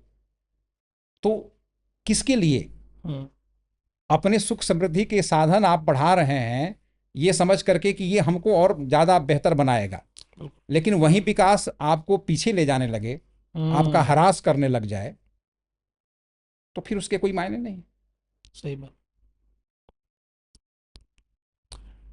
अच्छा, मुझे क्या लगता है सर, आजकल का जो हमारा ये यंग जनरेशन है, ये इतना जो हमारा गंभीर मुद्दा है पर्यावरण, ये सच में नहीं कर रहे हैं, ये सच में नहीं हो रहा है। ये सिर्फ सोशल मीडिया तक ही सीमित है कि अगर मैंने एक पेड़ लगाया तो बस फोटो खींच के डाल देना है, मुझे उसका आगे का ध्यान नहीं रखना है। क्योंकि एक बार सिर्फ पेड़ लगाने से वो ऐसा नहीं कि बन जाएगा पेड़। एक पौधा लगाने से, क्योंकि उसमें पानी देना होता है, उसको ध्यान रखना होता है, ख्याल रखना होता है। तो आपका क्या विचार है इस पे कि कैसे ये इसको। ये तो हम्म। एक तरीके से मेरे मन की बात आपने कह दी। जी। तो इस पर कई वर्षों पहले हम्म। मैंने एक योजना शुरू की और उसका नाम दिया मैंने मैत्री। मैत्री। जी। क्यों? मैं इस पे आने वाला था सर। क्यों मैंने नाम दिया हाँ इसको? जी, मैत्री। एक तो ये कि आपने जो कहा कि क्यों ये आवश्यक है, हम्म। ऐसा करना हमारे लिए क्यों आवश्यक है। जी। आपने अपने प्रश्न में इस बात पर जोर दिया कि ये कैसे संभव है, दिखावा बन करके केवल न रह जाए। तो इस योजना के पीछे ये तर्क था जी। कि हम एक दूसरे से मैत्री बढ़ाएं, प्रकृति के साथ मैत्री बढ़ाएं। हम्म। जैसे अगर मैं इसकी व्याख्या करूं हम्म। तो MAI TREE, हम्म। माँ आई ट्री। एक तो उसका मतलब ये हुआ कि माँ यानी कि हे धरती माता, मैं आपका उत्पाद हूँ हम्म। और आपके किए हुए उपकारों के प्रति मैं कृतज्ञ हूँ हम्म। और मैं भी कुछ करना चाहता हूँ। बिल्कुल। एक तो ये भाव है। दूसरा ये भाव कि मैंने इसमें शुरू किया कि एक परिवार जहाँ पर कोई शादी का उत्सव होने वाला हो, जी। तो वर अपने होने वाली वधू के यहाँ प्रस्थान करता है, प्रोसेशन लेकर के निकलता है, बारात लेकर के निकलता है। उसके साथ बहुत सारे लोग होते हैं, बड़े उमंग में होते हैं। और हमारे यहाँ परंपराएं रही हैं बहुत सारे क्षेत्रों में, देश के बहुत सारे भागों में, कि वो बड़े शान शौकत के साथ उनको विदा किया जाता है और वहाँ पर सारे लोग रहते हैं उनके साथ जाने वाले। हम्म। तो मैंने एक आग्रह करना शुरू किया जी। कि वो माता पिता वर को जब विदा कर रहे हों, हम्म। विशेष तौर पर घर की जो महिलाएं हैं, हम्म। तो वो उनको एक पौधा दें। अच्छा। जी। अन्य जो भी वस्तुएं उनके द्वारा दी जाती हैं वो दी जाएं, हम्म। लेकिन एक साथ में एक पौधा दिया जाए। दोनों पक्षों की तरफ से। लोगों ने प्रश्न किया कि पौधा क्यों? मैंने कहा कि ये पौधा ये वर लेकर के जाए जहां बारात जा रही है, यानी वधू के यहाँ, और वधू के घर जहां बारात गई, वहां जयमाल के पश्चात दोनों जन मिल करके उस पौधे का रोपण करें। अच्छा। अब आप देखें कि वर अपने ससुराल में उस पौधे का एक रोपण रोपण कर रहा है। तो यहाँ पर दो बातें जुड़ी थी। जो आपने कहा कि बहुत दिखावा हो गया, और वो तब भी हम लोग के बहुत प्रयास के बावजूद भी वातावरण में जो अनुकूलता आनी चाहिए थी वो नहीं आ नहीं आ पाया। रही है जी। तो यहाँ संकल्पना क्या है कि वर और वधू मिलकर के एक हम्म। पौधा का रोपण किए। कहाँ? वधू के यहाँ घर में। बिल्कुल। तो वहाँ के जो उनके परिवारजन हैं वो उसके संरक्षण के प्रति सजग रहेंगे, उसका ध्यान रखेंगे। ध्यान रखेंगे। क्यों ध्यान रखेंगे? कि वो सोचेंगे कि अच्छा, ये एक हमारे खास मेहमान जिनको बिल्कुल। बड़ा महत्व मिलता है, बिल्कुल। उनके द्वारा लगाया गया है, उसका ध्यान रखेंगे। इसका ध्यान रखेंगे। बिल्कुल। उससे उनकी स्मृतियां जुड़ी रहेंगी, बिल्कुल। उनके आने जाने की फ्रिक्वेंसी बढ़ेगी, और जब वो आएंगे तो देखेंगे कि देखेंगे कि हाँ भाई वो तो है, तो ध्यान घर रखें। के लोगों के प्रति स्नेह और आदर और भी बढ़ेगा हाँ। कि हमारे एक इस कृत्य को कितना बड़ा महत्व मिल रहा है। हम्म। और ठीक यही बात जब वधू अपने घर से चले, वर के यहाँ आए, तो बिल्कुल। यहाँ फिर दोनों मिल करके उस पौधे का रोपण करें। जैसे अक्सर रिसेप्शन वगैरह का जो कार्यक्रम होता है उसके पश्चात उसका रोपण करें। तो इसमें दो तीन बातें समाहित हो गई। एक तो ये कि ये दो परिवारों का मिलन, और दो परिवारों का प्रकृति के साथ जुड़ाव, प्रकृति बिल्कुल। के साथ मैत्री। बिल्कुल। और सबसे बड़ी बात यह कि लोगों के अंदर एक जागरूकता आई। ऐसे अवसर पर बहुत बड़ी भीड़ होती है, जी। और उस समय सारा ध्यान केंद्रित होता है वर वधू के ऊपर ही, बिल्कुल। हाँ। वही मुख्य होते हैं। सही बात। तो उनके द्वारा किए जा रहे कृत्य को लोग बड़े गौर से देखते हैं, तो उनके जेहन में भी ये बातें आएंगी, एक जागरूकता का भाव आएगा। और आप ये देखें कि ये योजना केवल यहीं तक सीमित नहीं है। मैंने फिर आग्रह करना, कई परिवारों में मैंने इस तरह का आग्रह किया, और कई लोगों ने इसको बड़ा स्वीकार किया, बड़ा सहर्ष तरीके से इस कार्य को किया। जी। कई लोगों ने इस पर तर्क भी किए कि ऐसा क्यों किया जाए, हमारी हम्म। परंपरा में ऐसा नहीं है, हम्म। हो सकता है कि कुछ इससे अनिष्ट हो जाए ऐसा करने से। कई लोगों ने तो इस तरह की भी बातें की। मैंने अपने तरफ से समझाने की कोशिश की, फिर उन बातों को उन्होंने समझा। कि मैंने कहा कि कैसे, आप तो सब कुछ प्रकृति के साथ ही कर रहे हैं।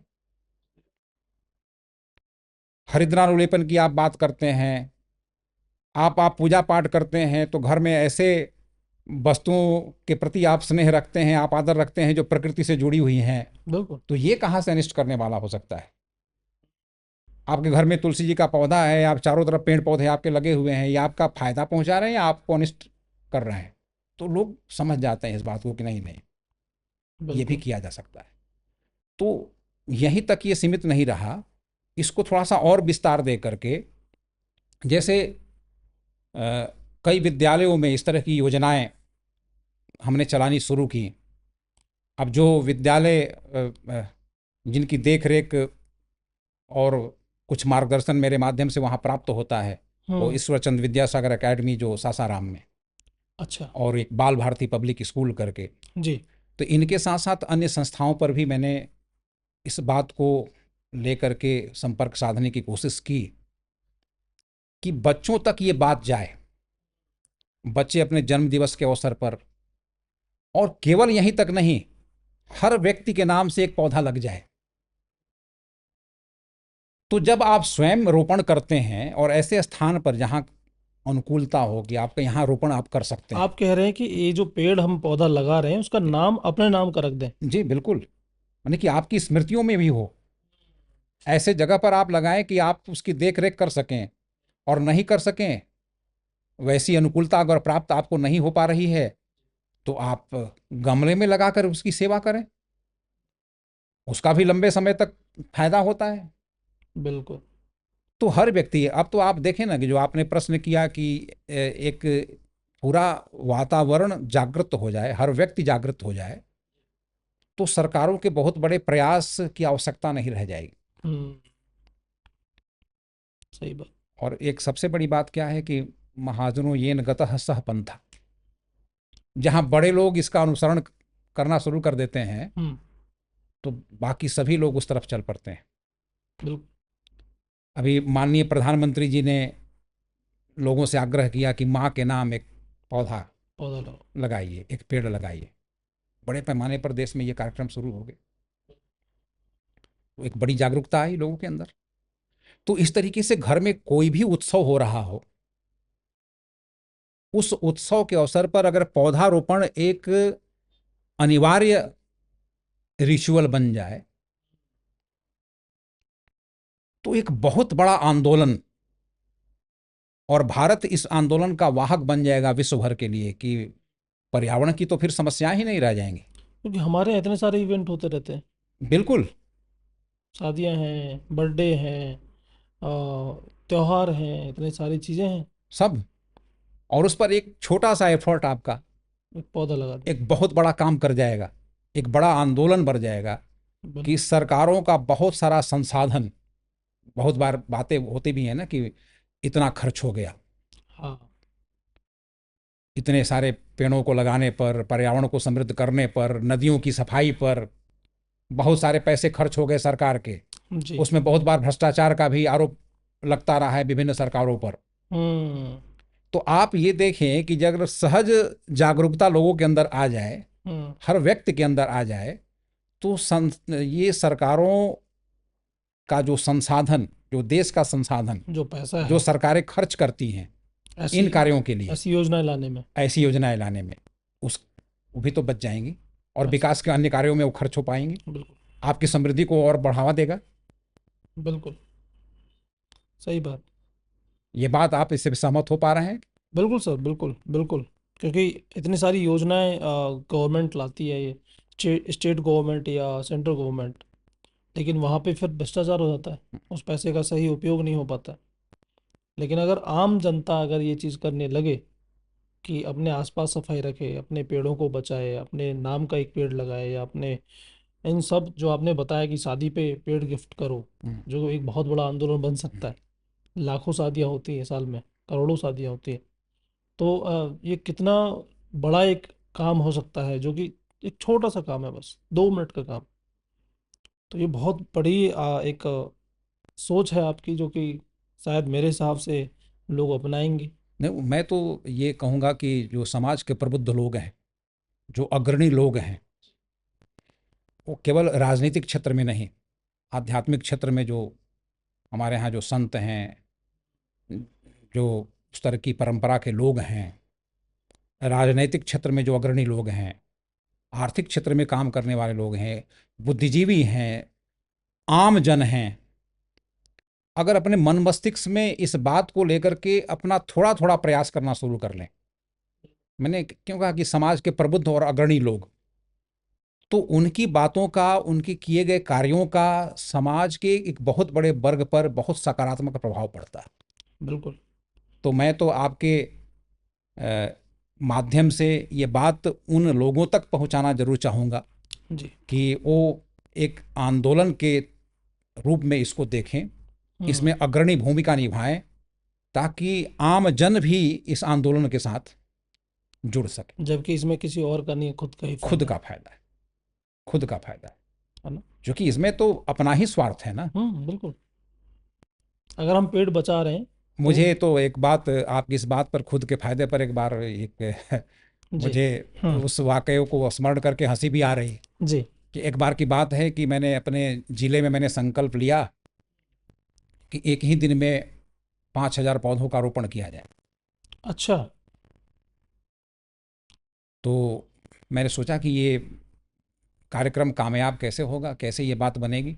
जी। तो मैंने उस समय के तात्कालिक जिलाधिकारी महोदय से मैंने संपर्क किया, जो वन प्रमंडल पदाधिकारी थे उनसे मैंने संपर्क किया, जी। और इसको पूरा कार्य रूप देने के लिए डीओ से मैंने संपर्क किया। अच्छा। तो बहुत अच्छा रिस्पांस मिला। हम्म। जिलाधिकारी महोदय उस समय जो चार्ज में थे, उन्होंने कहा कि बहुत अच्छा काम कर रहे हैं। जी। मुझे याद है कि उस समय जिलाधिकारी महोदय संभवतः छुट्टी में थे, डीडीसी साहब उनके चार्ज में थे। अच्छा। तो उन्होंने कहा कि ये तो बहुत सुंदर कार्य है, हम्म। हमारा जितना सहयोग हो सकता है मैं आपको प्रदान करूँगा। फिर डीएफओ साहब से मैंने संपर्क किया, उन्होंने कहा कि जितने पौधे आपको चाहिए, केवल इसके डिस्ट्रीब्यूशन का एक सिस्टम आप बनाएं कि सही लोगों तक सही पौधा पहुंच सके। फिर मैंने जिला शिक्षा पदाधिकारी से मैंने अनुरोध किया कि आप जो विद्यालय हैं उन तक एक पत्र के माध्यम से ये संदेश आप पहुंचाएं कि एक इस तिथि को विद्यार्थी और शिक्षक मिल करके अपने अपने विद्यालय में इतने इतने पौधों का रोपण करें। बिल्कुल। तो मुझे याद है कि उस समय जब मैं जिला शिक्षा पदाधिकारी के यहाँ ये बात मैं कह रहा था, हम्म। तो एक सम्मानित सज्जन ने एक प्रश्न किया मुझसे कि आप ये क्यों कर रहे हैं, अच्छा। आपको इससे क्या फायदा। हाँ, ये मैं करने वाला था। ये बड़ा अजीबोगरीब प्रश्न था। मैं भी करने वाला था सर ये। मैंने कभी सोचा नहीं था कि ऐसे प्रश्न भी मुझसे किए जाएंगे और इसका उत्तर मैं क्या दूंगा। हम्म। लेकिन एक जो सहज उत्तर आया मेरे मुख से उस समय, जी। उसने वो सम्मानित सज्जन को भी प्रभावित किया और उन्होंने बड़ा जबरदस्त तरीके से फिर मेरा सहयोग किया। अच्छा। मैंने कहा कि महोदय मैं इस पृथ्वी का वासी हूँ, आप भी हैं क्या। तो झेप गए। मैंने कहा कि हाँ, अरे हम लोग सब तो इसी पृथ्वी पर रहते हैं, जी। तो इस नाते हम सबकी ये ड्यूटी बनती है, हम सबका कर्तव्य बनता है जी। कि अपनी इस पृथ्वी के लिए, इस धराधाम के लिए हम कुछ करें। उन्होंने काफ़ी सहयोग फिर बाद में किया और इस अभियान को हम लोगों ने उस समय सफल बनाया और काफ़ी एक लोगों के अंदर एक अच्छी जागरूकता आई। और आपकी वजह से फिर 20,000 पेड़ जो लगाने का एक धीरे धीरे लगभग। करके मैं इस अभियान को मैं बढ़ाता रहा। हाँ जी। अ, लेकिन केवल एक इवेंट के तौर पर इस अभियान को किया जाए, हम्म। ये मेरी चाहत कभी नहीं रही। बिल्कुल।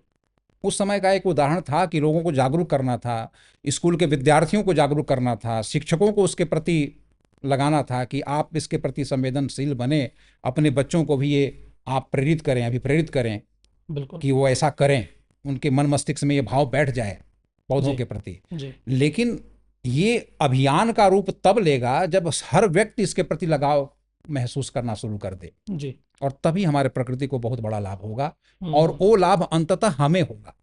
बिल्कुल सर, बिल्कुल। अब आपसे इतनी सारी बातें करने के बाद इस टॉपिक पे कि हमारा पर्यावरण, हमारी प्रकृति, हमारी धरती माता, हमारे पेड़ पौधे, हमारा ये संपदा, जो इसको असली संपत्ति आप कह सकते हो, ज़रूरत, इनको बचाना है। अब मैं भी हमारे पब्लिकेशन हाउस के जो लोग हैं, हम भी एक आइडिया आपको आपकी बातें सुन के हमको भी आया कि हम इतनी सारी बुक्स पब्लिश करते हैं, प्रिंट करते हैं, इतना सारा पेपर हम यूज़ करते हैं जो कि हमारे वहीं से आता है। पेड़ों से आता है। बहुत अच्छा। तो ये हमारा आइडिया बहुत टाइम से चल रहा था, लेकिन हमने जब आपसे बात की तो और ज़्यादा दिमाग में तुरंत डिसीजन लेने का मन हुआ कि अब हम क्या करने वाले हैं। हमारा आइडिया क्या था वो मैं पहले बता देता हूँ कि जितनी भी हम बुक्स पब्लिश करेंगे, उन ऑथर के नाम का, उस बुक के नाम का एक पेड़ हम लगाएंगे बहुत अच्छा। और बहुत उसकी अच्छा। देखभाल करेंगे और उसको टाइम समय समय पर हम पिक्चर्स और वीडियोस बना के दिखाएंगे कि हाँ, आपका पौधा अभी जीवित है और बढ़ रहा है। तो ये तो उनकी स्मृति के साथ भी आप जोड़ रहे हैं हाँ। और जाने अनजाने बिल्कुल। पर्यावरण का बहुत बड़ा भला भी आप करेंगे। बिल्कुल, अभी हम ये और चीज़ करने वाले हैं। हाँ, तो ये तो बहुत अच्छी बात है। और निश्चित तौर पर आपके इस अभियान से बड़े क्षेत्र का जुड़ाव महसूस होगा। बिल्कुल, क्योंकि इतना सारा पेपर हम यूज़ करते हैं, इतनी सारी चीज़ें, तो हमको भी ये ये। तो एक मैसेज तो ये जाएगा ना हाँ। कि हम जो प्राप्त कर रहे हैं, जो ले रहे हैं, बिल्कुल। उसको हम दे क्या रहे हैं। सही बात। जिन वृक्षों से हमने प्राप्त किया अपना कार्य करने के लिए, जी। तो चलिए हम उस क्षेत्र में भी कुछ योगदान कर रहे हैं। जी, तो आपसे बात करके हम और इस चीज़ को इम्प्लीमेंट करने की बहुत जल्दी कोशिश करेंगे और करेंगे, जो हमारा मेन कार्य रहेगा कि बहुत अच्छा। हम बहुत जल्दी आपसे प्रेरित मैं होके। तो अग्रिम शुभकामना आपको दूंगा। शीघ्र जी। से बिल्कुल शीघ्रता से जो भी शुभ कार्य हो उसको शीघ्रता से किया जाना चाहिए। इसमें बिल्कुल विलंब की आवश्यकता नहीं है। मैं तो कहूँगा कि अगली जो भी आपकी किताब प्रकाशित होने वाली हो, उससे आप इस अभियान की निश्चित तौर पर शुरुआत करें। बिल्कुल, आपकी एक बुक अभी जो है, द एंशियंट फुटस्टेप, तो वो अभी पब्लिश होने वाली है और हमारे रीडर्स तक हम इस पॉडकास्ट के बाद बुक भी आ जाएगी।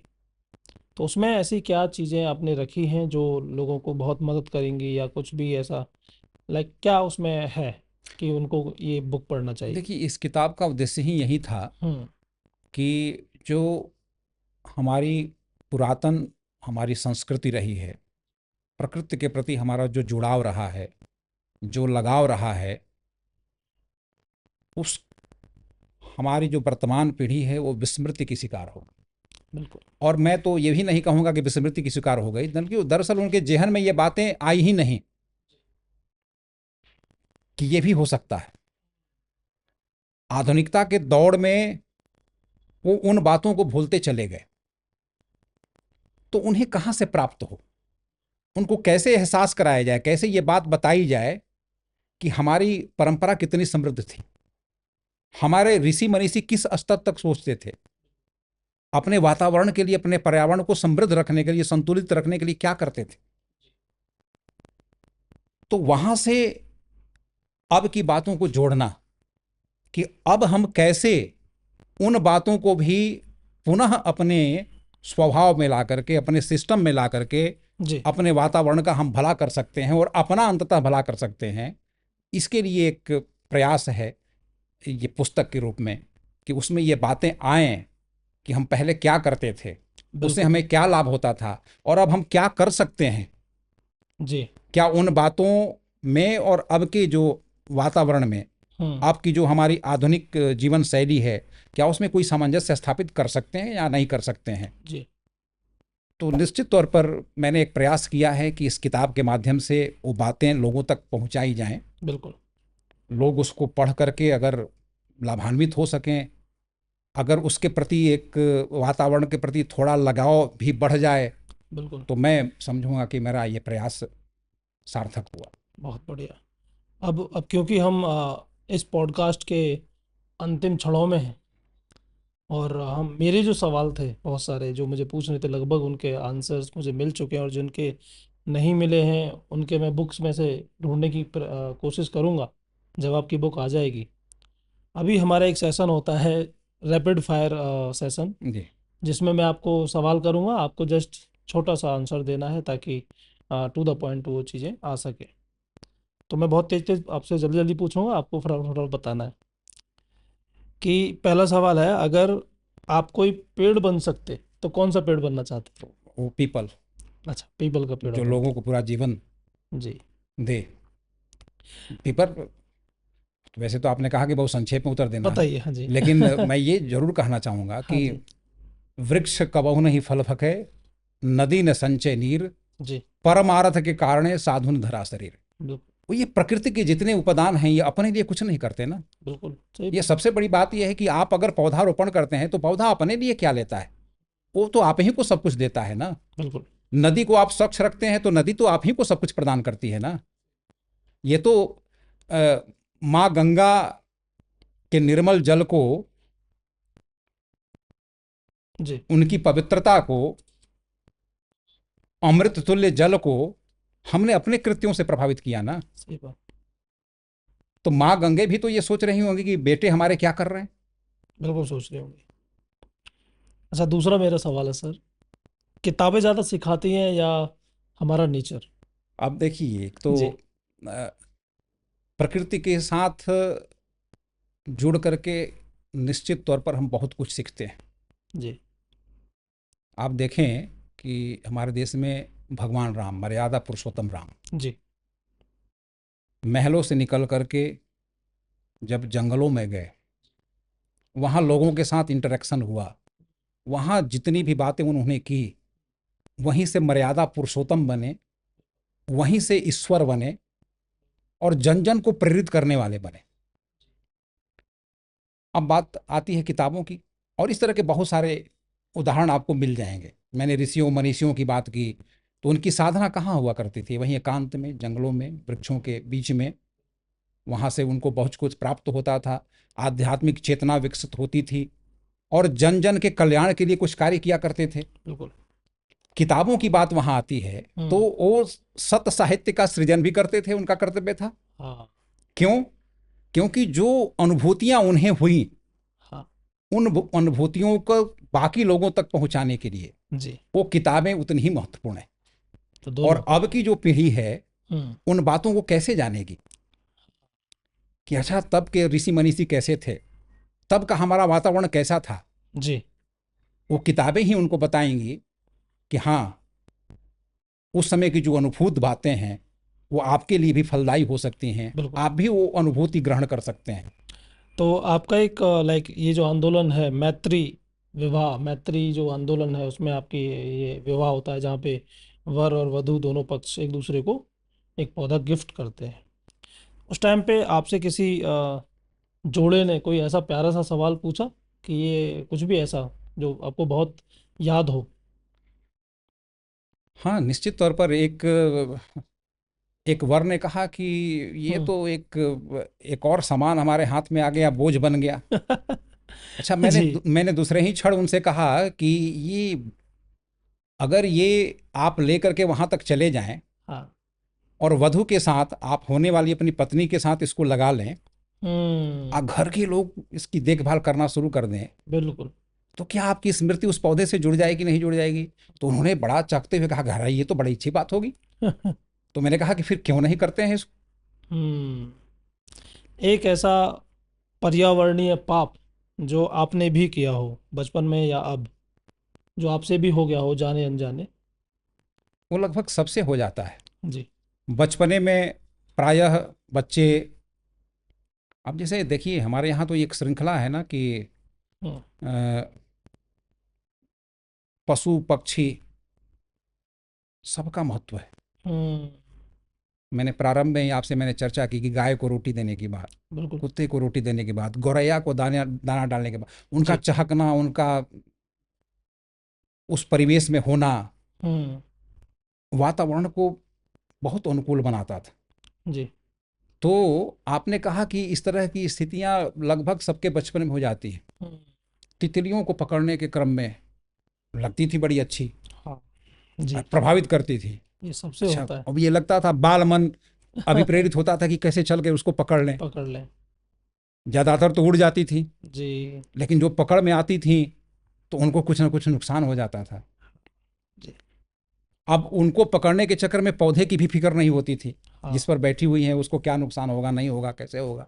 तो मतलब ये कि एक बाल मन तो, अनजाने। हाँ, अनजाने में कुछ ना कुछ ये बातें हो जाती हैं, लेकिन समय हम्म। के साथ जो जागरूकता आई तो ऐसा नहीं था कि वो, उसको हम कह सकते हैं कि किसी पाप की श्रेणी में रख सकते हैं। बिल्कुल। लेकिन एक बाल मन में जो आनंद आता है तो निश्चित तौर पर उसको करने में अगर कुछ नुकसान हो गया हो तो जी। ये प्रायः हो ही जाता है। आपका गो टू तरीका नेचर से कनेक्ट होने का, नंबर वन सुबह की चाय, ध्यान, या पेड़ों से बातें, ऐसा कुछ आप करते हैं नहीं, कि ये तो कनेक्ट होने के लिए? हाँ, निश्चित तौर पर पहले तो ध्यान ही है। अच्छा। सुबह सुबह आप हाँ, डेली? आप देखिए इस श्वास, आपका जीवन क्या है? जो श्वास आप लेते हैं जी। और फिर आप उसको छोड़ते हैं, हम्म। छोड़ने के बाद अगर वो श्वास पुनः आपके अंदर ना आए हम्म। तो वहीं आपकी जीवन लीला समाप्त हो गई। हाँ बिल्कुल। तो ये एक इतना बड़ा चमत्कार है जिसकी तरफ ध्यान नहीं जाता। कि हम सांस ले रहे हैं। जब तक हम श्वास ले रहे हैं तभी तक हम हैं, बिल्कुल। तभी तक हमारा अस्तित्व है। हम्म। उसके बाद इस शरीर का कोई मतलब नहीं है। जी। तो जहां से श्वास प्राप्त कर रहे हैं और जो नियामक एक शक्ति है जो प्रकृति है, जी। तो उनके प्रति एक कृतज्ञता का भाव ये पहला कर्तव्य बनता है। तो आप ध्यान करते हैं? तो पहला तो ध्यान, और उसके बाद प्रकृति के प्रति, उन उपादानों के प्रति, जैसे मैंने प्रारंभ में भी कहा कि हम्म। धरती को स्पर्श करके उनके प्रति आदर निवेदित करना। हम्म। बहुत अच्छा। ये बहुत अच्छा। फिर पौधों को जाकर के सींचना। जी। आप दैनिक क्रियाकलाप में आपका ये सम्मिलित हो जाए कि हम्म। आपने अपने घर के आंगन में जो पेड़ पौधे आपने लगा रखे हैं उनके प्रति भी आप थोड़ा ध्यान रखें। तो यहाँ से अगर आपकी दिनचर्या शुरू हो तो आपका एक स्वभाव अलग तरह का बन जाएगा। बिल्कुल। बिल्कुल सर। अगर नदियां वोट डाल सकती तो किसको चुनती और क्यों? निश्चित तौर पर नदियाँ अपने बेटों के प्रति भेदभाव नहीं करती, जहाँ तक मुझे ये लगता है, लेकिन सीख जरूर देती। जैसे एक, अगर आप इजाज़त दें तो एक छोटी सी बात मैं इसमें जोड़ूं। जी कहिए। एक एक प्रेमी ने अपनी प्रेमिका से कहा कि जो कुछ तुम्हें चाहिए मैं तुम्हें ला करके दूंगा। तो जो जो वो बात कहती गई वो करता गया। एक बार उसने कहा कि मुझे सुख तब तक नहीं मिलेगा जब तक तुम अपनी माँ का सिर ला करके मुझे नहीं दे दो। उस पागल प्रेमी के मन में वो क्या भाव आया कि वो गया और माँ का सिर धड़ से अलग करके वो जैसे ही लेकर के चला, उसे ठोकर लगी और वो गिर पड़ा। माँ का सिर भी उछल गया उसके पात्र से और वहां से आवाज आई कि बेटे, तुझे चोट तो नहीं आई। ये एक इतना बड़ा ये भाव है कि आपने प्रकृति के प्रति जो कुछ आपने किया, प्रकृति के आप बेटे हैं, लेकिन आपने पूछा कि वो नदियां क्या करती। हम्म, चुनाव तो जरूर वैसे ही को करती। आपके एक माता पिता के कई बेटे होते हैं, लेकिन उनका लगाव किनके प्रति होता है?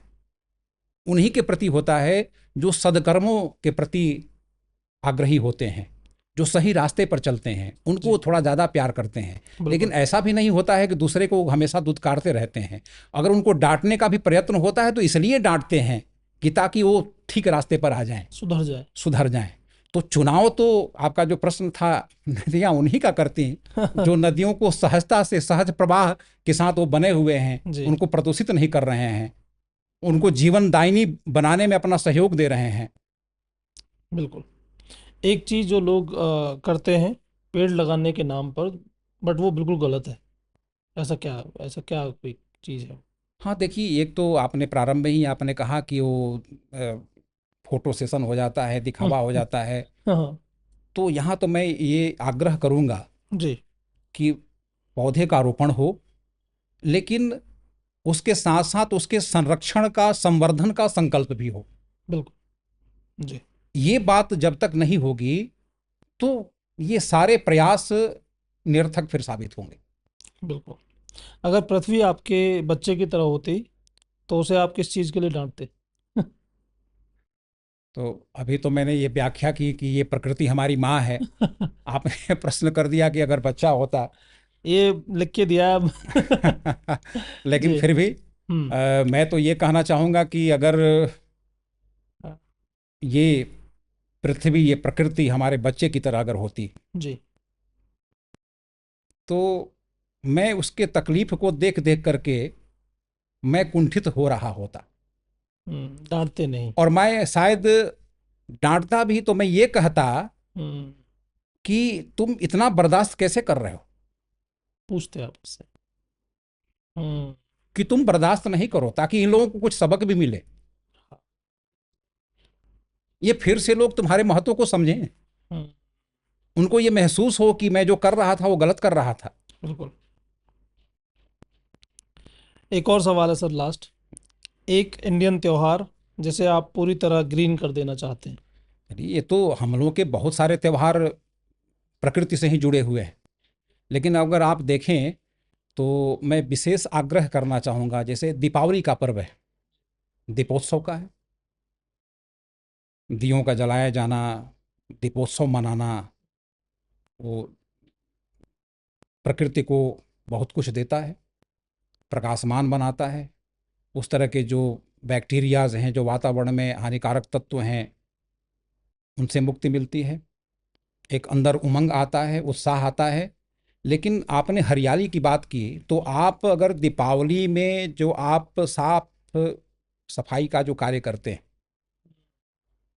अपने आसपास के परिवेश को, आप वातावरण को बेहतर बनाने की कोशिश करते हैं, उसमें आपके आंगन का, आपके बगीचे का, आपके परिवेश का पेड़ पौधा भी आता है। हाँ बिल्कुल। तो अगर आप उनके साथ ये जोड़ लें कि उन वृक्षों की देखभाल करने के साथ साथ उनकी कटाई छांटाई और सुंदर बनाने के साथ साथ दीपावली के पर्व पर भी हम एक पौधा का भी रोपण करें, उस उत्सव को इसके साथ सम्मिलित करके चलें। और वैसे भी हम लोगों के यहाँ परंपरा, प्राचीन परंपरा रही है कि हम लोग कुछ विशेष पौधों के पास जाकर के भी दीप जलाते रहे। हाँ। मतलब कि वहाँ हमारी भावना तो है प्रकृति के साथ, जी। तो इसको फिर से हम लोग जागृत कर लें। केवल दीपावली जैसे, चूंकि ये बहुत बड़ा त्यौहार है हाँ जिस पर लोगों का बहुत बड़ा फोकस होता है, बिल्कुल। तो इको फ्रेंडली दीपावली अगर हम मनाना शुरू कर दें हम्म। तो फिर से बात वो बन जाएगी बिल्कुल। बच्चों के दिमाग में और हम सभी के दिमाग में। जी। क्योंकि बच्चों की बात मैं इसलिए ज़्यादा कर रहा हूँ कि बच्चे ही आपके वर्तमान भी हैं। बिल्कुल। हम लोग अक्सर ये कहते हैं कि नहीं बच्चे हमारे भविष्य हैं, नहीं, उनका वर्तमान भी बेहतर होगा तो भी उनका भविष्य और देश का भविष्य भी बेहतर होगा। तो बिल्कुल। उनके दिमाग में यह संकल्पना डाली जानी चाहिए हम्म। कि दीपावली जैसा त्यौहार केवल पटाखे और फुलझड़ियाँ ये केवल छोड़ने के लिए नहीं है। हम्म। आपके अंदर का उमंग प्रस्फुटित हो वो अच्छी बात है, उसमें कोई बुराई नहीं है। बिल्कुल। लेकिन साथ साथ पर्यावरण के प्रति आपका क्या कर्तव्य बनता है, उसके बिल्कुल। प्रति आपका लगाव कैसे हो, उससे भी आप आनंदित हों। ये क्षण आपके अंदर जीवन में आ जाए कि उससे भी आप आनंदित होना शुरू कर दें तो ज़्यादा बेहतर बात हो। तो दोस्तों, हमारे साथ थे डॉक्टर राजेश नारायण सिंह जी, जिन्होंने इतनी अच्छी बातें, इतनी इतने अच्छे विचार अपने रखे कि हम कैसे अपने पर्यावरण को बचा सकते हैं, किस तरीके से हम अपनी ही देखभाल कर सकते हैं। अगर हम पर्यावरण को बचाते हैं तो हम अपनी ही खुद की देखभाल करते हैं, ऐसा नहीं कि हम दूसरे के किसी के लिए कुछ काम कर रहे हैं। ये इसमें हमारा ही फायदा है। तो सर से उत्साह पूर्वक ये सब चीज़ें मैं समझ के और सर से इंस्पिरेशन लेके हमने एक दृढ़ संकल्प लिया है कि हम जितने भी हमारी बुक्स पब्लिश होंगी, हर बुक के बदले हम एक पेड़ लगाएंगे और उसको आगे बड़ा होने तक ध्यान रखेंगे, ताकि वो आगे जाके हमारे आने वाले समाज को अच्छा कुछ अपनी अच्छी हवाएं, अपने अच्छे कुछ दे पाए। तो ये हम करने वाले हैं। और अगर आप यहाँ तक आपने हमको सुना है, डॉक्टर सिंह की बातों को और हमारे डिस्कशन को सुना है, तो आप भी, मेरा आपसे रिक्वेस्ट है, निवेदन है कि आप भी एक पेड़ लगाएं और एक इको फ्रेंडली जो हमारा नेचर है उसको भी अ, व्यवहार में लाएं। और एक अच्छी सी आदत जो पेड़ लगाने की या पेड़ों की देखभाल करने की होती है, सिर्फ ऐसा नहीं कि लगा के पिक्चर लेना, उसको थोड़ा सा ध्यान रख के उसको निभाया जाए, और ताकि हमारी आने वाली पीढ़ी को कुछ ना कुछ हम दे के जाएं। बहुत बहुत साधुवाद कि आपने इस बात को स्वीकार किया। हाँ जी। और ये हमारे लिए तो एक सार्थक पल है जी। कि हमने जो प्रयास करना शुरू किया है उसके प्रति आपकी सहमति देख करके मैं प्रफुल्लित हूँ। मुझे लगता है कि ये जन जन तक ये बात पहुँचे और छोटा छोटा प्रयास लोगों की तरफ से शुरू हो जाए तो मेरे इस पुस्तक की सार्थकता होगी, मेरे प्रयास की सार्थकता होगी। बिल्कुल। और सबसे बड़ी बात एक होगी कि एक आत्मसंतोष आएगा, बिल्कुल सर। एक आत्मसंतोष का भाव आएगा। जो स्वांतः सुखाय का जो भाव होता है वो बहुत बड़ा होता है। बिल्कुल सर। तो इस कार्य को करते हुए यही संतुष्टि मेरे अंदर आ जाए, मैं निश्चित तौर पर आपको धन्यवाद दूंगा कि आपने इतने महत्वपूर्ण विषय पर मेरे बातों को आपने जानने की कोशिश की, मेरी राय जानने की कोशिश की। इसके लिए निश्चित तौर पर बहुत बहुत धन्यवाद। और जिन दर्शकों ने इस बात को देखा, मैं निवेदन करूंगा कि वो इस बात को समझें, चिंतन करें जी। और अपने चिंतन को सक्रियता में तब्दील करें, ताकि हम जिस इस धराधाम पर रह रहे हैं, जिस पृथ्वी के हम भाग हैं, जहां हम पल्लवित हो रहे हैं, पुष्पित हो रहे हैं, समृद्ध होने की हर कामना रख रहे हैं, वहां हम इस प्रकृति के साथ कुछ न कुछ लगाव रखें, उसके प्रति संवेदनशील बने, ताकि हमारी भी अनुकूलता हर समय बनी रहे। आप सभी को बहुत बहुत धन्यवाद। तो बहुत बहुत धन्यवाद। एंड धन्यवाद सर आपको भी हमारे पॉडकास्ट में आने के लिए, और मुझे इतनी चीज़ें बताने के लिए। कम से कम मैं एक एक संकल्प ले पाया हूँ, और इसको हम पूरा करेंगे बहुत जल्दी। हमारी पब्लिकेशन इसको पूरा करेगी। देखिए, ये संकल्प, एक अंतिम बात मैं जरूर एक आग्रह के तौर पर कह दूं कि ये बातें सफल तभी हो पाएंगी जब आप एक बालक का हृदय लेकर के आगे बढ़ें। और बालक का हृदय क्या होता है? जी। एक बार की बात है कि एक क्षेत्र में बहुत बड़ा अकाल हो गया। जी। अनावृष्टि की वजह से तबाही तबाही मच गई। हर तरफ ये बात हो गई कि भाई अब क्या होगा, अब क्या होगा, बारिश नहीं हो रही। हम्म। तो गांव घर के उस क्षेत्र के लोग जुड़े, एक दूसरे से विचार विमर्श किए और लोगों ने कहा कि चलिए जो पास के जो महात्मा जी हैं उनके पास हम लोग चलते हैं और उनसे कोई उपाय पूछते हैं। महात्मा जी के पास सब लोग गए, उनसे समस्या रखी कि आप भी समस्या से वाकिफ़ हैं कि वृष्टि नहीं हो रही है, बारिश नहीं हो रही है, अब तो जीवन पर संकट आ गया, क्या किया जाए। महात्मा जी ने कहा कि पहला तो यही हम लोग करें कि ईश्वर से प्रार्थना करें। एक खास तिथि तय की गई कि इस तिथि पर सभी लोग जुट करके और ईश्वर से प्रार्थना करेंगे और फिर आगे का कार्यक्रम तय करेंगे हम। उस भीड़ में एक बच्चा भी था, वो भी इन बातों को बड़े गौर से सुन रहा था। निर्धारित तिथि से एक दिन पूर्व सारी तैयारियां शुरू हो गई और निर्धारित तिथि को सब लोग पूजा पाठ, फूल पत्र, जो भी पूजन सामग्री थी ले लेकर के लोगों ने सजा करके चलना शुरू किया। तो एक दृष्टि गई एक बच्चे पर किसी की, और देखा उन्होंने कि उस बच्चे ने अपनी कांख में एक छाता दबा रखा है। सबको आश्चर्य हुआ कि रे बेटा, सब लोग पूजन सामग्री लेकर के चल रहे हैं और तुम छाता ले रहा है। हम्म। उस बच्चे ने क्या कहा कि आप लोगों ने महात्मा जी की बात नहीं सुनी थी। उन्होंने क्या कहा था? जी। उन्होंने कहा था कि पूजन हम लोग करेंगे तो बारिश होगी, और जब बारिश होगी तो क्या मैं भींगता हुआ वापस आऊंगा? जी। ये मतलब कि एक बच्चे का हृदय, जी। उस बच्चे का दृढ़ विश्वास, बिल्कुल। हम सबको वो बच्चा बनने की जरूरत है। बिल्कुल। प्रकृति के प्रति आपका लगाव ये सोच करके होना चाहिए कि प्रकृति हमें फायदा पहुंचाएगी। तो वो बालक का हृदय लेकर के आप प्रकृति के प्रति जुड़ें, ये मेरा निवेदन है। इस बात का मैं आग्रही हूं। और जब हम ऐसा करेंगे तो कोई कारण नहीं बचेगा कि हमारी प्रकृति संतुलित नहीं हो और हम एक समृद्ध और शांत वातावरण में अपना जीवन हम आगे न बढ़ा सकें। बिल्कुल। तो बहुत बहुत धन्यवाद दोस्तों। मैं हूं तरुण शर्मा। मिलते हैं अगले पॉडकास्ट में किसी नए विचार, नए टॉपिक को लेके। आपकी क्या राय है? Please comment, like, share, subscribe सब करें और बताएं कि आपने पेड़ लगाया या नहीं लगाया। Thank you so much.